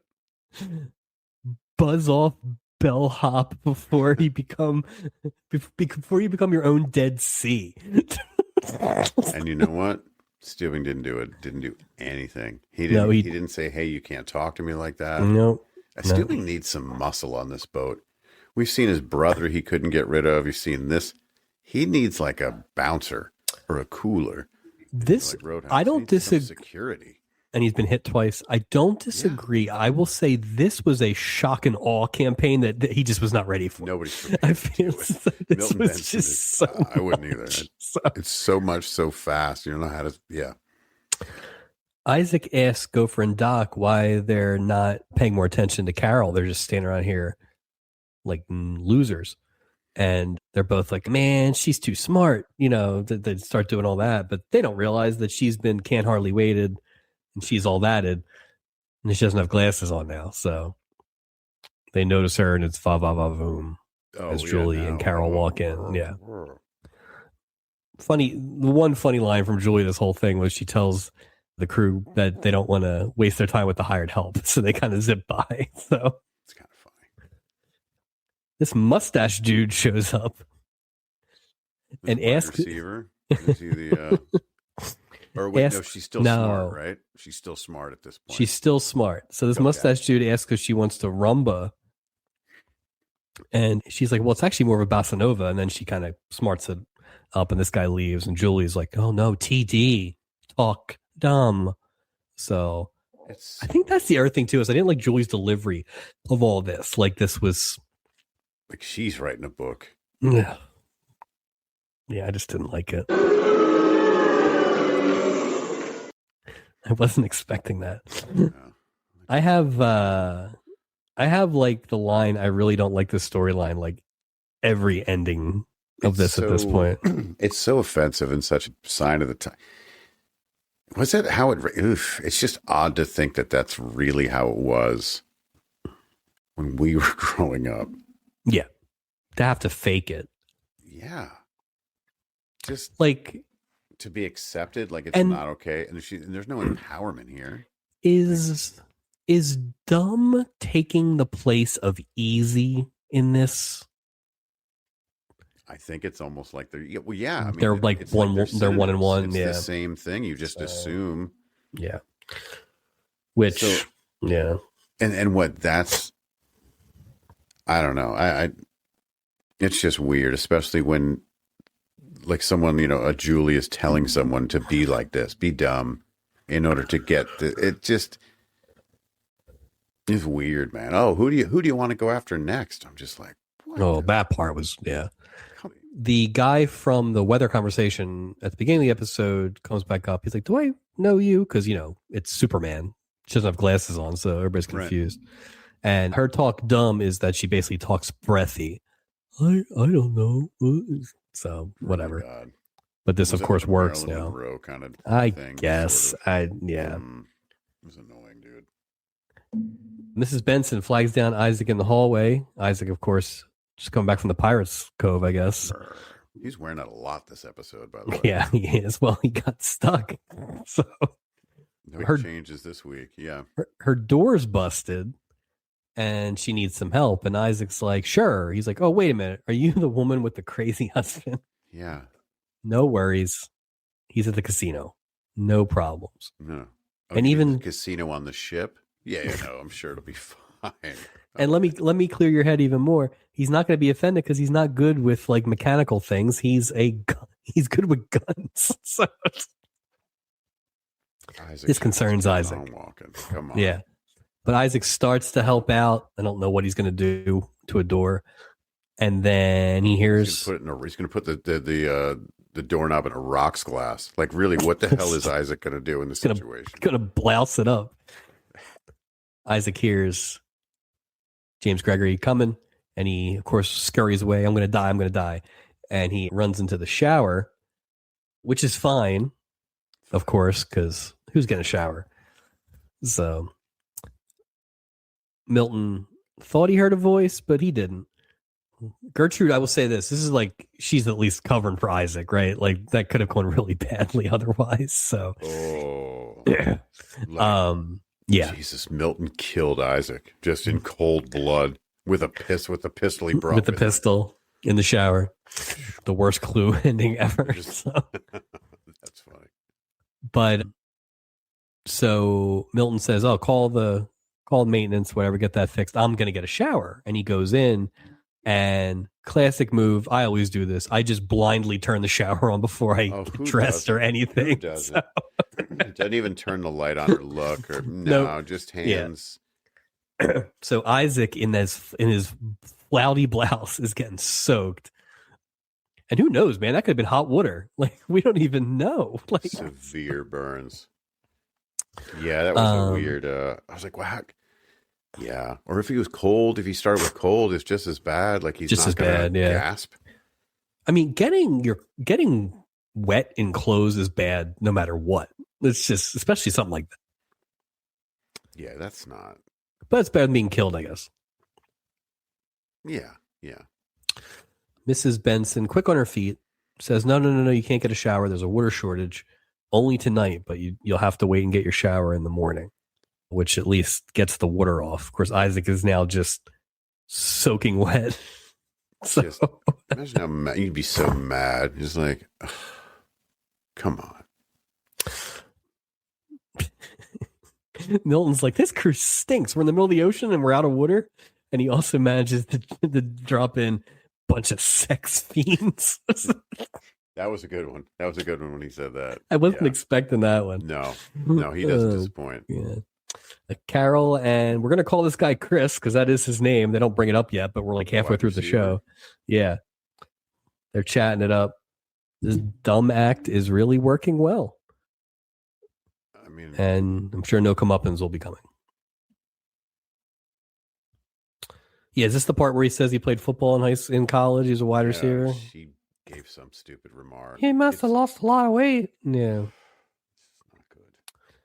Isaac has managed to sneak out of the Benson room, which is pretty good considering he's in a shower soaking wet. Imagine how long he had to stand there. Well, it's not just that, but think about it. If you're actually wet, a lot of that's like linoleum, right? Like, so you're just going to flap, and he's got probably dress shoes on. Like, oh. Something tells me Milton Benson's a light sleeper, too. Oh, very much so. Yeah, he's not. You're not going to sneak up on Milton. Isaac passes Steubing in the hallway and kind of runs away. And that leads to Steubing kind of ending up outside the Benson's cabin. And when you know it, that light sleeper, Milton Benson, comes out. He sees Steubing. He's like, why don't you just get married, you pervert? Well, Steubing was kind of looking in the room like, what are you doing, man? Just giving it to him. Steubing does not know.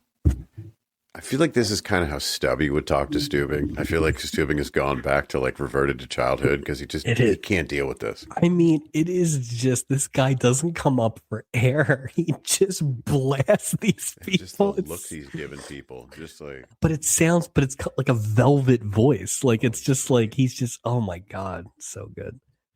Thank God. I feel like this would have been like a 20-minute episode if he hadn't been in this thing. I just would have been like, and this happened and that happened. And yeah. Episode 72 will not be seen this evening, so we can bring you. This is just do Hagen. Exhausting, this episode. All right. Another weird one to start Act 3. Vicky runs into Keith, and he's taking care of some business. What? Yeah, that. What is that? What is going on? Like, have him with. Well, no, we've already said that, or I said that Luis going, oh, I wish I could get a gift for my mom is a bit ridiculous. Like, I don't even know if Luis's mom really lives where this whole thing is a scam. How much was $200 worth in 1980? It's all bullshit.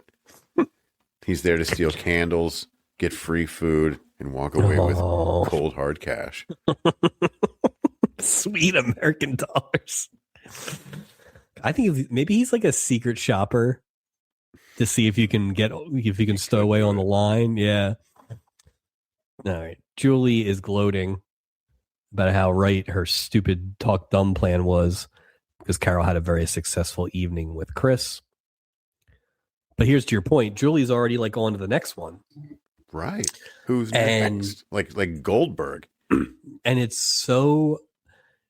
is so a character trait that we have seen in versions of Julie that we do not like. Yeah. And it was just like, well, she's devaluing herself and her friend. Yes, 100%. Yeah. Yeah. It's unnecessary. And I mean, not to be lame or Pollyanna about it, but it's like you're trying to sell this show as the Love Boat, right? So Julie acting like Doc cheapens it by doing that too. It's just it's not love. It's not love. It's not a miracle. And if you act dumb, you get to have sex with a man. Is basically what they're saying. Right. There's no miracle involved. Right. It's just you're just being easy. Who do you want to meet next? Who do you want to meet next? I assume you're insatiable. Right. Like it's just, well, who's next? Is this date?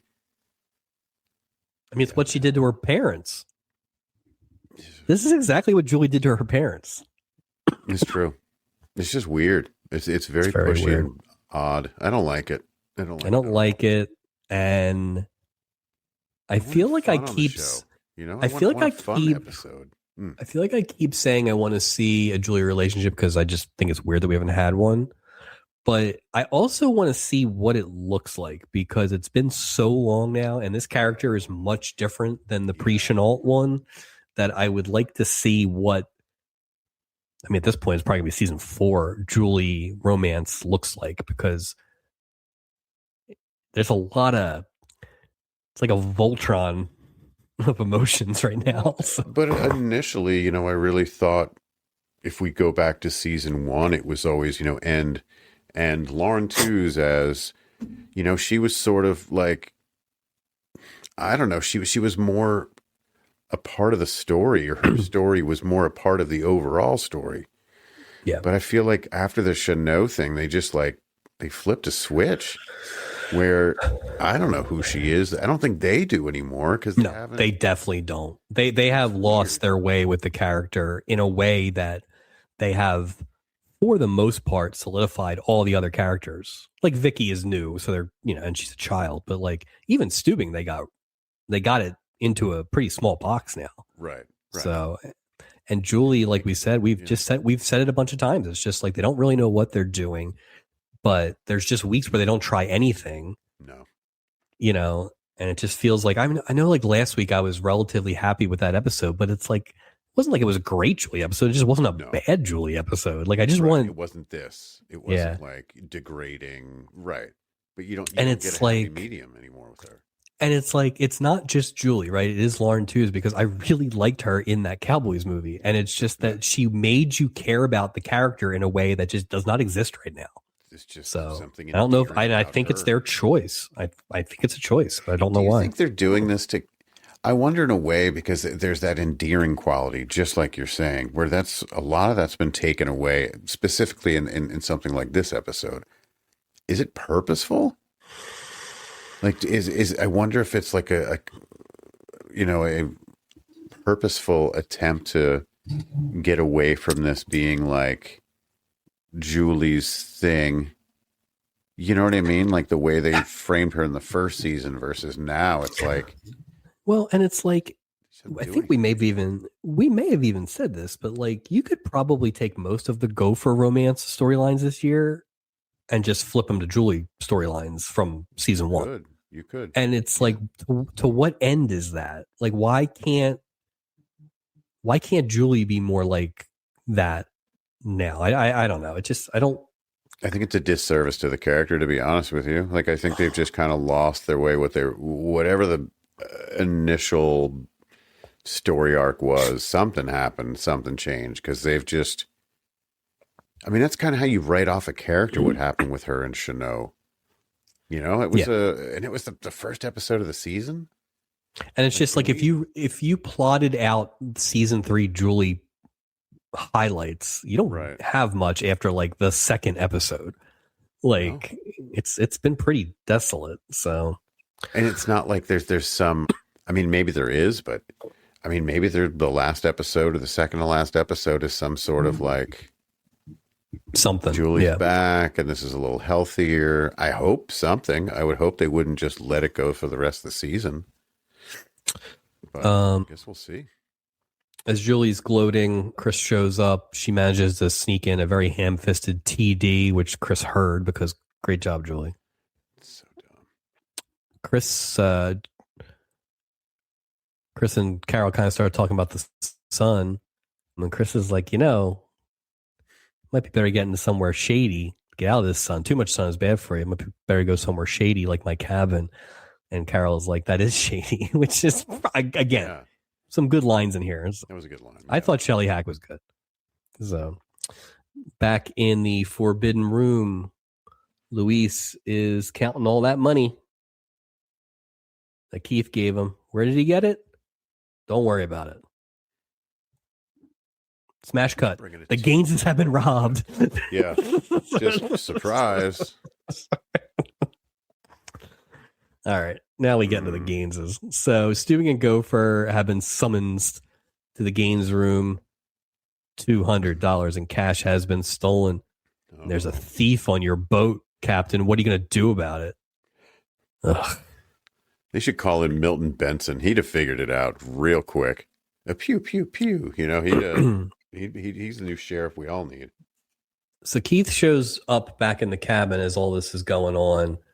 And like, hey, what's going on? And the mom's like, this doesn't concern you. And Floyd's like, a thief on the boat concerns everyone. Shut up. It's so dumb. It's so dumb.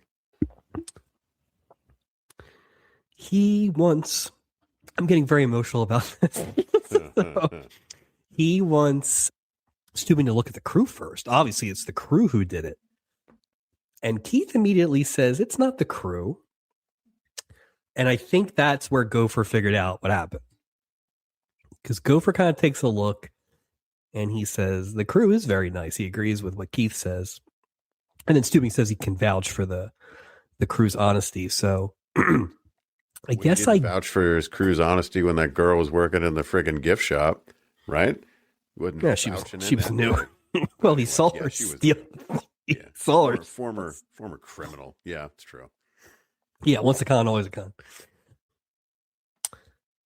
But I think they both kind of know something's up.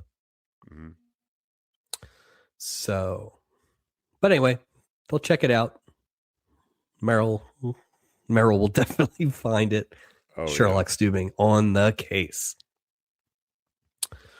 The Bensons are out sunbathing. Milt wants to make sure that she covers up because the body divine is not for these swine. This guy rules. Just amazing. Thank God for Milton Benson this week. Steubing, fresh off his investigation, runs right into Benson's and gets it with both barrels. To be due. Slimy swash jockeys, just peeping toms, and then one that I feel like was right up your alley. You should be up there steering this barge, Popeye. So, to call him Popeye, that was my favorite one of the whole episode. I was like, this guy rules. This guy gets it. Oh, God. All right, Doc is sending off a patient, quote unquote, with a smooch and 2 aspirin. Merrill comes barreling into the doctor's office. Look, drugs. Jeez. Heavy ADR, first of all, which was weird. But Merrill's like, the crew was just accused of stealing by a passenger. And then Mr. Benson thinks I'm trying to hook up with his wife. I'm losing my mind, whatever. So Doc, his immediate answer is to get all your clothes off. I'll go examine you. Get naked and I'll give you some pills. And then let me give you a heavy tranquilizer while you're piloting this boat. We haven't seen Doc just hand out candy like that in a while. It's been a couple seasons since he was so free with the tranquilizers. So as Merrill goes back into Doc's waiting room, or into Doc's examining room. Wait, but if you're in recovery, how are you taking tranquilizers? Well, alcohol's not pills, right? You're not necessarily addicted to. Back then. I mean, They were like, especially back then. Yeah. that's true. They didn't. Yeah, maybe it's different back then. I'm not going to run over a kid. I'm not going to run over a kid on tranks. It wasn't the pills that made me do it, bro. Relax. It would be funny though if he relapsed because of Milton Benson. Milton Benson gave him, just shook him back into blind alcoholism. So Mrs. Benson shows up.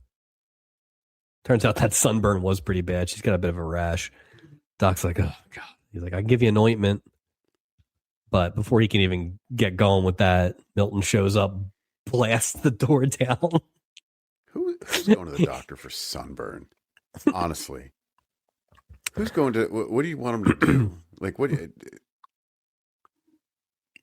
Aloe, I guess. I guess. I don't think it was invented in 1980. I think it was just, you just put butter on burns back then. So Milton shows up and he kind of blasts through everybody and he ends up in the examining room where Stubing's like got his underwear on. He says, what is this, an orgy? Oh, that was so funny. They left it in there too. I know. God. I just thought that was so funny because it was clearly he misread it, but it made it funnier. And he follows up with, what's the head monkey doing here? I just love the zero respect he had. Was just, oh God, it was great. Stubing finally does, like, I think he probably just losing his mind, but he just basically says, I'm not trying to seduce your wife. I am trying to run this ship. And he's like, in the nude, Stube. This guy rules. He's the best. Doc and Stubing both want those heavy tranquilizers now, regardless of who's driving the boat or administering medical attention to anybody. So later, yeah. All right. So weird scene. Julie and Gopher are taking some spare cushions into this empty room, which is where the spare cushions go with the pipes and the cheese or whatever. But you know, they see all the kind of leftover food and stuff like that, and Luis gets caught. It was weird because, like, this clearly felt like something that they didn't script, or Luis wasn't hitting his cue or something like that. Something because was off with the timing of the scene. Because Fred Grandy and Lauren Hughes were both just like, it's okay, we're not going to hurt you. Like, it's okay. Like, but it was just like very like trampled lines or whatever, and they cut it out pretty quick. So, yeah. But he's done been caught. Carol, hold it. I have a question, don't I? Wouldn't they be doing like sweeps of the ship, looking for stowaways? Like at least one. Well, I think you just assume that nobody's going in the positively no admittance room. Yeah, why would you even? There's no need to check in there. That's exactly. This room's clean. Yeah. Carol and Chris post-coitus. Carol is looking forward to spending a lot more time with Chris. You know, she lives in LA and he lives in Phoenix, so that'll be easy to get together. That character looks like somebody who lives in Phoenix. Yeah. It's very much so. Snow bunny. He's a snow bunny. Snow angel. What are they called? Snow bunnies? Snow angels? Snowbird. Snowbirds. Yeah, snowbirds. He's a snowbird. 3 different things. Yeah. Chris is like, well, and she's like, well, we'll be spending some time together. He's like, Turns out that Chris, while he enjoys Carol because she does a lot for, quote, his libido, when it comes to long-term relationships, he's looking for somebody with a little more brain power, Mike. I'm dumb. Huh? I'm dumb. You think I'm dumb? And she tells him to sit on it. Can't believe Julie's plan didn't work. Another brilliant Julie plan. Don't build your house on lies, Julie. That's right. That's what happens. All right. Stubing, Gopher, and Julie have returned the Gaines' $200 in cash. They also dragged poor Luis in as well to get his 30 lashes. All right. It's this asshole Gaines. So he's like, he says to Luis, he's like, "Did you have the money on you when you got our bags?" And he's like, "No." He's like, "No further questions." Well, how would he have? Yeah. Mm-hmm. Right. Like, so I guess they're thinking if this kid said, "Yes, I had the money on them," then he'd be like, "Oh, well, I guess you're not a thief." I don't know. Oh, okay, cool, Luis. My bad. Yeah. So basically, Julian Gopher suss out pretty quick that Luis didn't do this. And Steubing agrees. And he's kind of like, let's get everybody to the captain's table. Maybe we can solve this, because he spotted on Luis's finger the similar prick to Vicky and Luis. Keith. It's the undoing of them all. That's right, Mike. It's Dinner at the Captain's Table's Mysteries tonight on CBS. Oh, terrible. All right. Act 4. Let's go to dinner. We got to get moving off this boat. I swear to God. Jeez. So I'm going to prick all my fingers. Yeah. It's dinner time, and Carol is pissed at Chris for that whole dumb crack. She lists a lot of her credentials to show how smart she is. Julie already knows how smart she is. But Carol is not that smart because she asks Julie what she should do. So, isn't this your bad plan, Julie? Not so smart, Dr. Katay. Julie's answer is to basically start talking smart now to keep him, much in the way you talk dumb to trap him. Is she going to press dumb too and then talk smart? Is she going to flip the whole thing back to where she was before? Flip it and reverse it, Mike. Yeah. Carol says Julie's got all the answers, which is a perfect example that there is not a television in the think tank that gets ABC. It's terrible. All right, Gopher pops up at the Benson's table and gets a quick shove off swab jockey for his troubles. That's it. That's all he gets. So. That was a good one. I did appreciate when he called him a swab jockey. All right, back at the captain's table, Mr. Gaines is confused why we're rehashing all this again. We already found the criminal, and him and Mom are both just like, these are like suburban white people. Yeah, it's just like they are. So. Yeah, I agree. It's funny. Steubing says there might be more than meets the eye. But these guys both know that Luis did it. Lock them up, basically. Yeah, drop them off. Get them off the boat. Yeah. Steubing has a plan.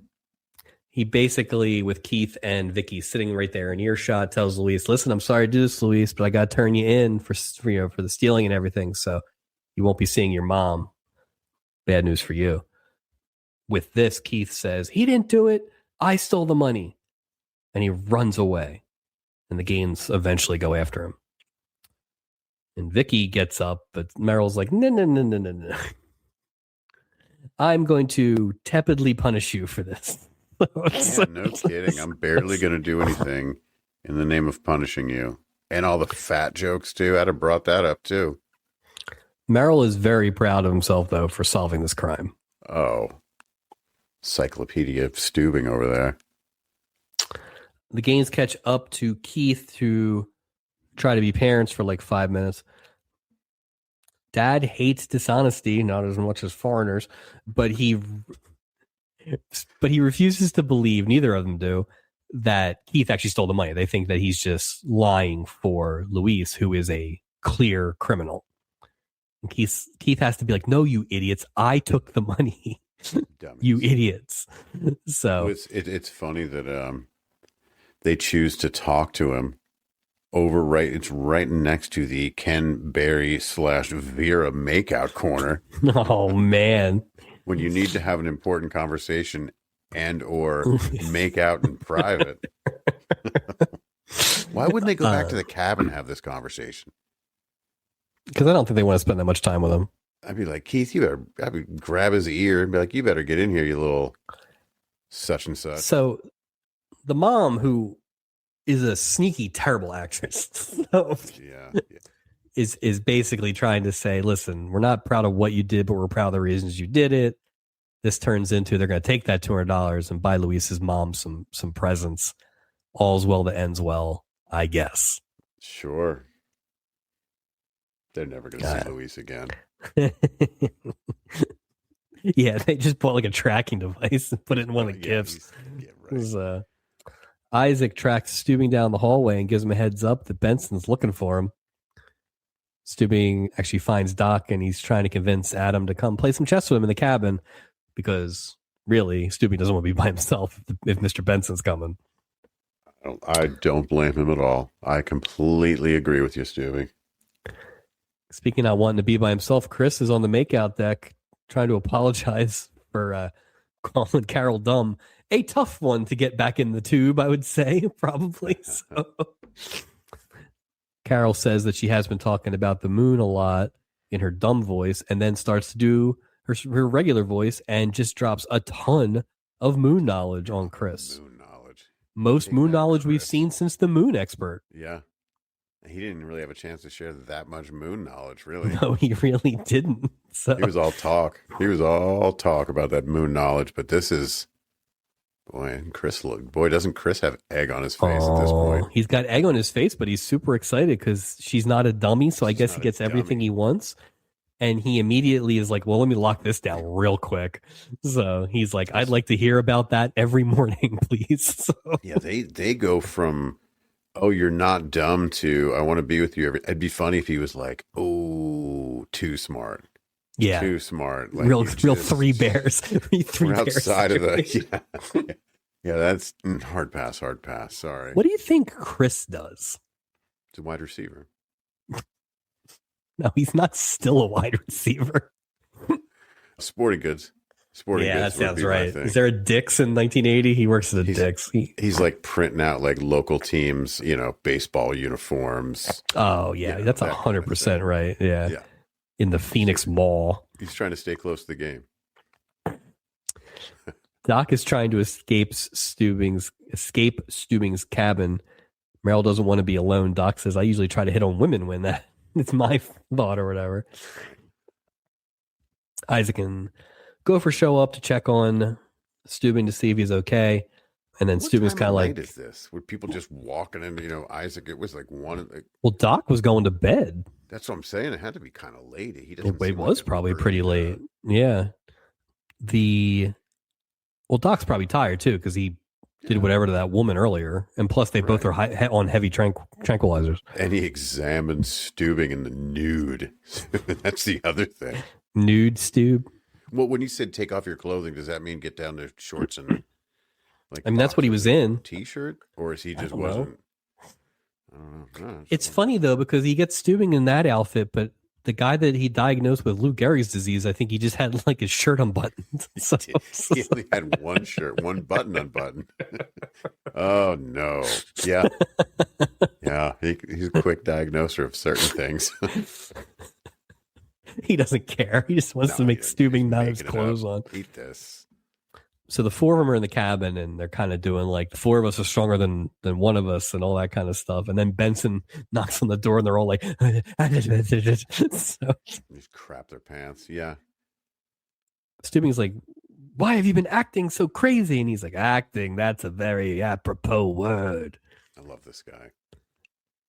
And then he starts to explain what's actually happening. But while he's explaining, he pulls out a pistol. You, me, all these people. Yeah. So the long and short of it is, and this is hard to understand because I didn't think the wife was dressed down or unattractive or anything. She like but standard. They made it sound like she was, like a hobo, which was it missed me, but whatever. Maybe especially because casting. Especially because she looked way better than she did last time we saw her. Yeah, no, definitely, definitely. But anyway, that was a weird. That was the only strike of this whole thing. But the whole hook is he knows that he loves his wife very much, and he knows that his wife is not the beauty that she once was. She's a little over the hill, and to make her feel better about herself, he does this jealousy act to act just crazy so she always feels like the most beautiful girl in the room. I bet she hates it. I can buy that. She hates it. Interesting. Well, we'll get to that. Yeah. So interesting. But anyway, as an apology, he wants to give him a Benson Automatic 32, which is one of his fine revolvers that he makes. He doesn't want to murder them with a gun. So Stubing's like, okay, I guess, right? So, and he thanks everybody, thanks all four of them, real class act, and he heads out. And then Stubing's like, I bet you guys were all scared. Wah, wah. So I wanted to hear the gun go off. Like that would have been funny if like the gun had a round in it, just out the window or something. I just think it would have been hilarious. But here's one for you, swab jockey. Don't worry. See, everything's fine. Boom. But all right, let's get the hell off the boat. Act 5, the Gaineses are still trying to get charges filed against Louise. They're just... She asks what's going to happen to Louise with the charges. She asks. Because they have not taken any charges away. Yeah. I just want to know. God, as a she US citizen. asks. Oh, my God. And Stuving's like, no, Vicky's going to pay $1 out of her allowance, and I'm going to pay the rest to pay the ticket. So Stuving's paying the ticket. So not a real lesson learned here, Merrill. Nobody learned anything. So, no, they really didn't, especially the Gaineses. Carol and Chris thank Julie for her wonderful plan. I mean, I guess it worked in a Julie. I guess it worked in a Star Wars plan type of way, but I guess. Yeah. That's just a weird. Hey, thanks, Julie. The advice. Wait a minute. Wait a minute. Well, hold on. She's thanking Julie for going, hey, thanks for telling me to act dumb, because when I did that, it attracted this guy who, after he had sex with me a few times, decided that I was too dumb. But then I showed him that I'm really smart. Thanks, Julie. It's like, would you thank somebody for bringing you to a bar where you met your eventual wife? Like, is that a thanks-worthy thing? Or is that just random happenstance that, I don't. Yeah. So, weird. I don't know. Yeah. It was weird. But anyway, they're getting married. It just feels bad of course they're getting married. That's miracles happen by the Miracles happen by the hour. I've lost track of the number, but I may have to go back and count. But hundreds this season. It's been a lot. It's been a lot. Not for Steve Bryan, though. Mm-mm. She was married to God. All right. The flip side, Mrs. Benson lets Stubing know that her husband is a very jealous man, so she purposely dresses down as not to attract men, because if any man was attracted to her, even in the slightest, he would go crazy. It's gift of the Magi. Gift of the Magi. I have the same. This is totally gift of the Magi. It finally happened. I have the same thing. It's exactly it. It is the gift of the Magi. That's so great. We finally see a perfect. We finally got it. The perfect storyline for Christmas. 15 years we've been talking about gift of the Magi, and it finally happens. Oh God! So, in the show, what do you think is actually true? Either, both? Are these guys both just nuts? Like, so? I would assume that she's the true one. Yeah, because it makes him feel. She's enabling him to feel. Yeah, she's way smarter than he is. I think that's the whole. That's the catch at the end. I think. Yeah, no, she's the one that's being honest. Doc and Merrill mentioned that the Bensons will definitely go in their ship book of memories or album or something. I don't know what that was. Weird. That felt like a clip show was coming or something, like right after it. But that ends a weird ass episode 21. Yeah, I think weird episode is a great way to put it. All right, totals and a recap. King of the Mountain, best episode is the Dallas Cowboy cheerleader episode. Worst episode, we're sitting with 2 right now. The Charo episode, and then the one from a couple weeks ago with Gopher's mom and the Hudson brothers. I think it's a safe bet, Mike. I think we can. You think? But that one storyline was so good. It was good. It was. I don't disagree. I guess it has to be in the conversation. At this point. Yeah. Because you're right. Those other 2 storylines are pretty brutal. They were heavy. They were like heavyweight, unfortunately. And it's very unique because season 2 was filled with amazing storyline to lousy storylines. Yeah. We had a lot of that. We haven't had that much this season. No, I think we had the one, but yeah. Yeah. So, but I'm okay with carrying this along because this was a flawed episode, except for the one thing. I agree. But I think at this point now, this is just going to have to be a debate on Stubby Night. And much like I said with a few episodes left last season at this time, I really hope we don't have any more nominees.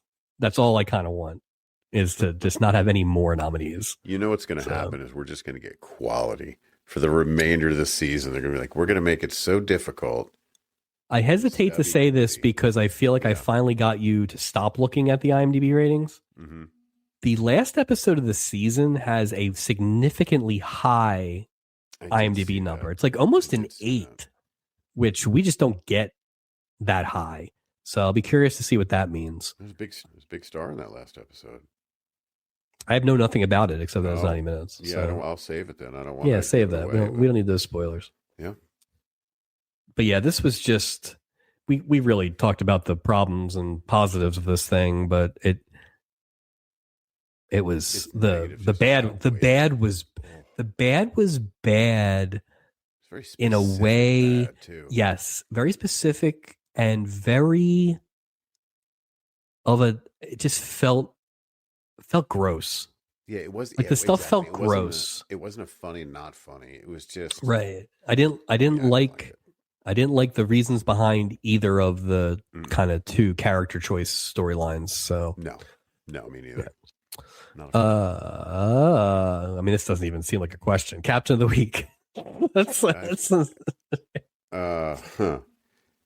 I mean, Milton Benson has got to be. I mean, I don't know who else you'd give it to at this point. In my opinion, it's got to be Milton Benson. I would say this is the rare occasion where me just literally reading quotes from him during us doing the show made me like it even more. Like just having them all in one spot, it was just like strong performance. Sort of in the same way as Dabney Coleman, who carried the Pepito episode on his back to basically avoid being the worst episode. Yeah.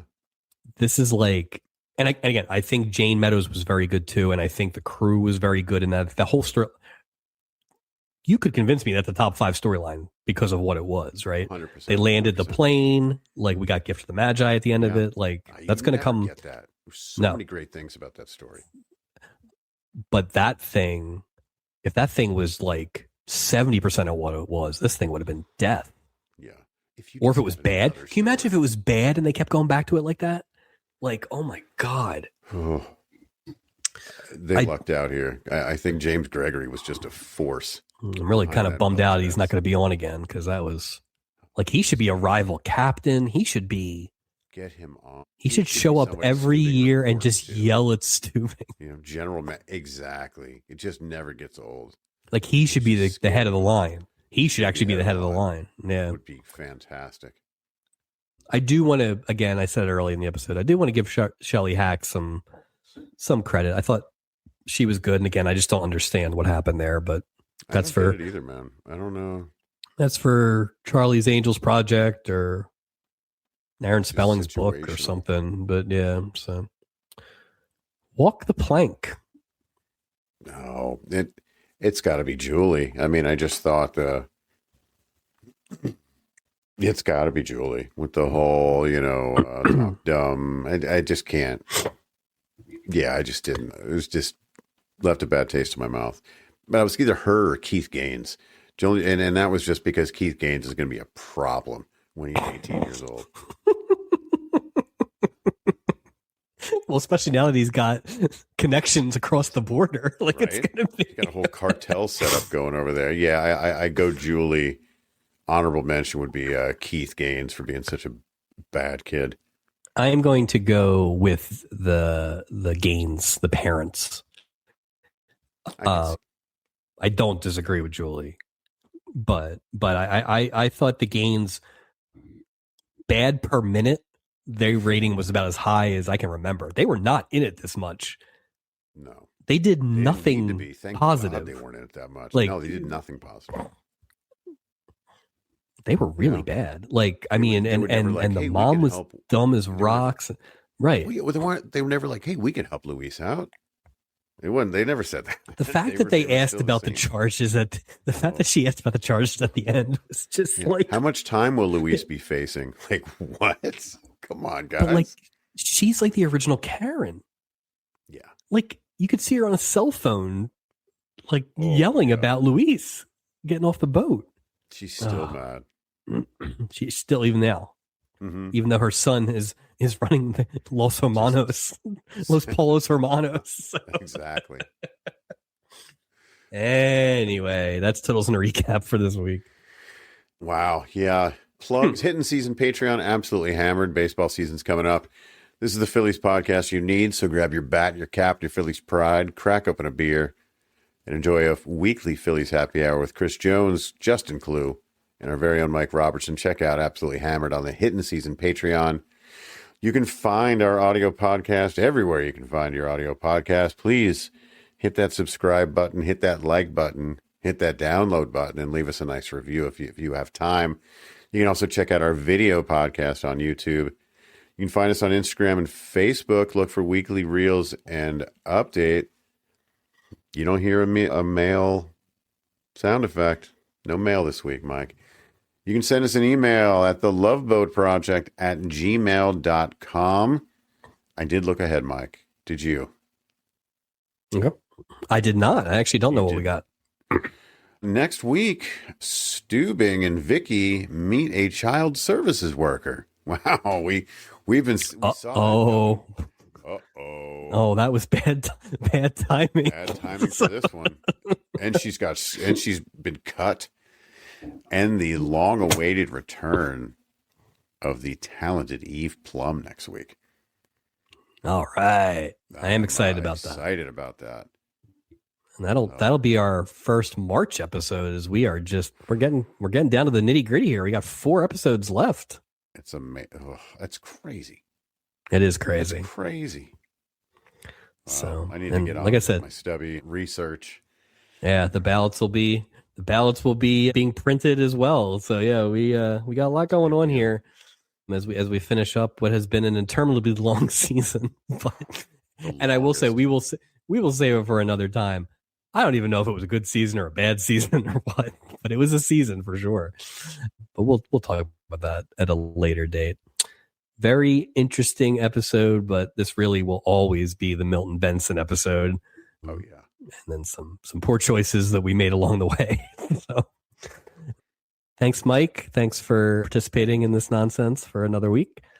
Thanks everybody for listening, and I hope that you swab jockeys enjoyed this one, and we will talk to you again next time.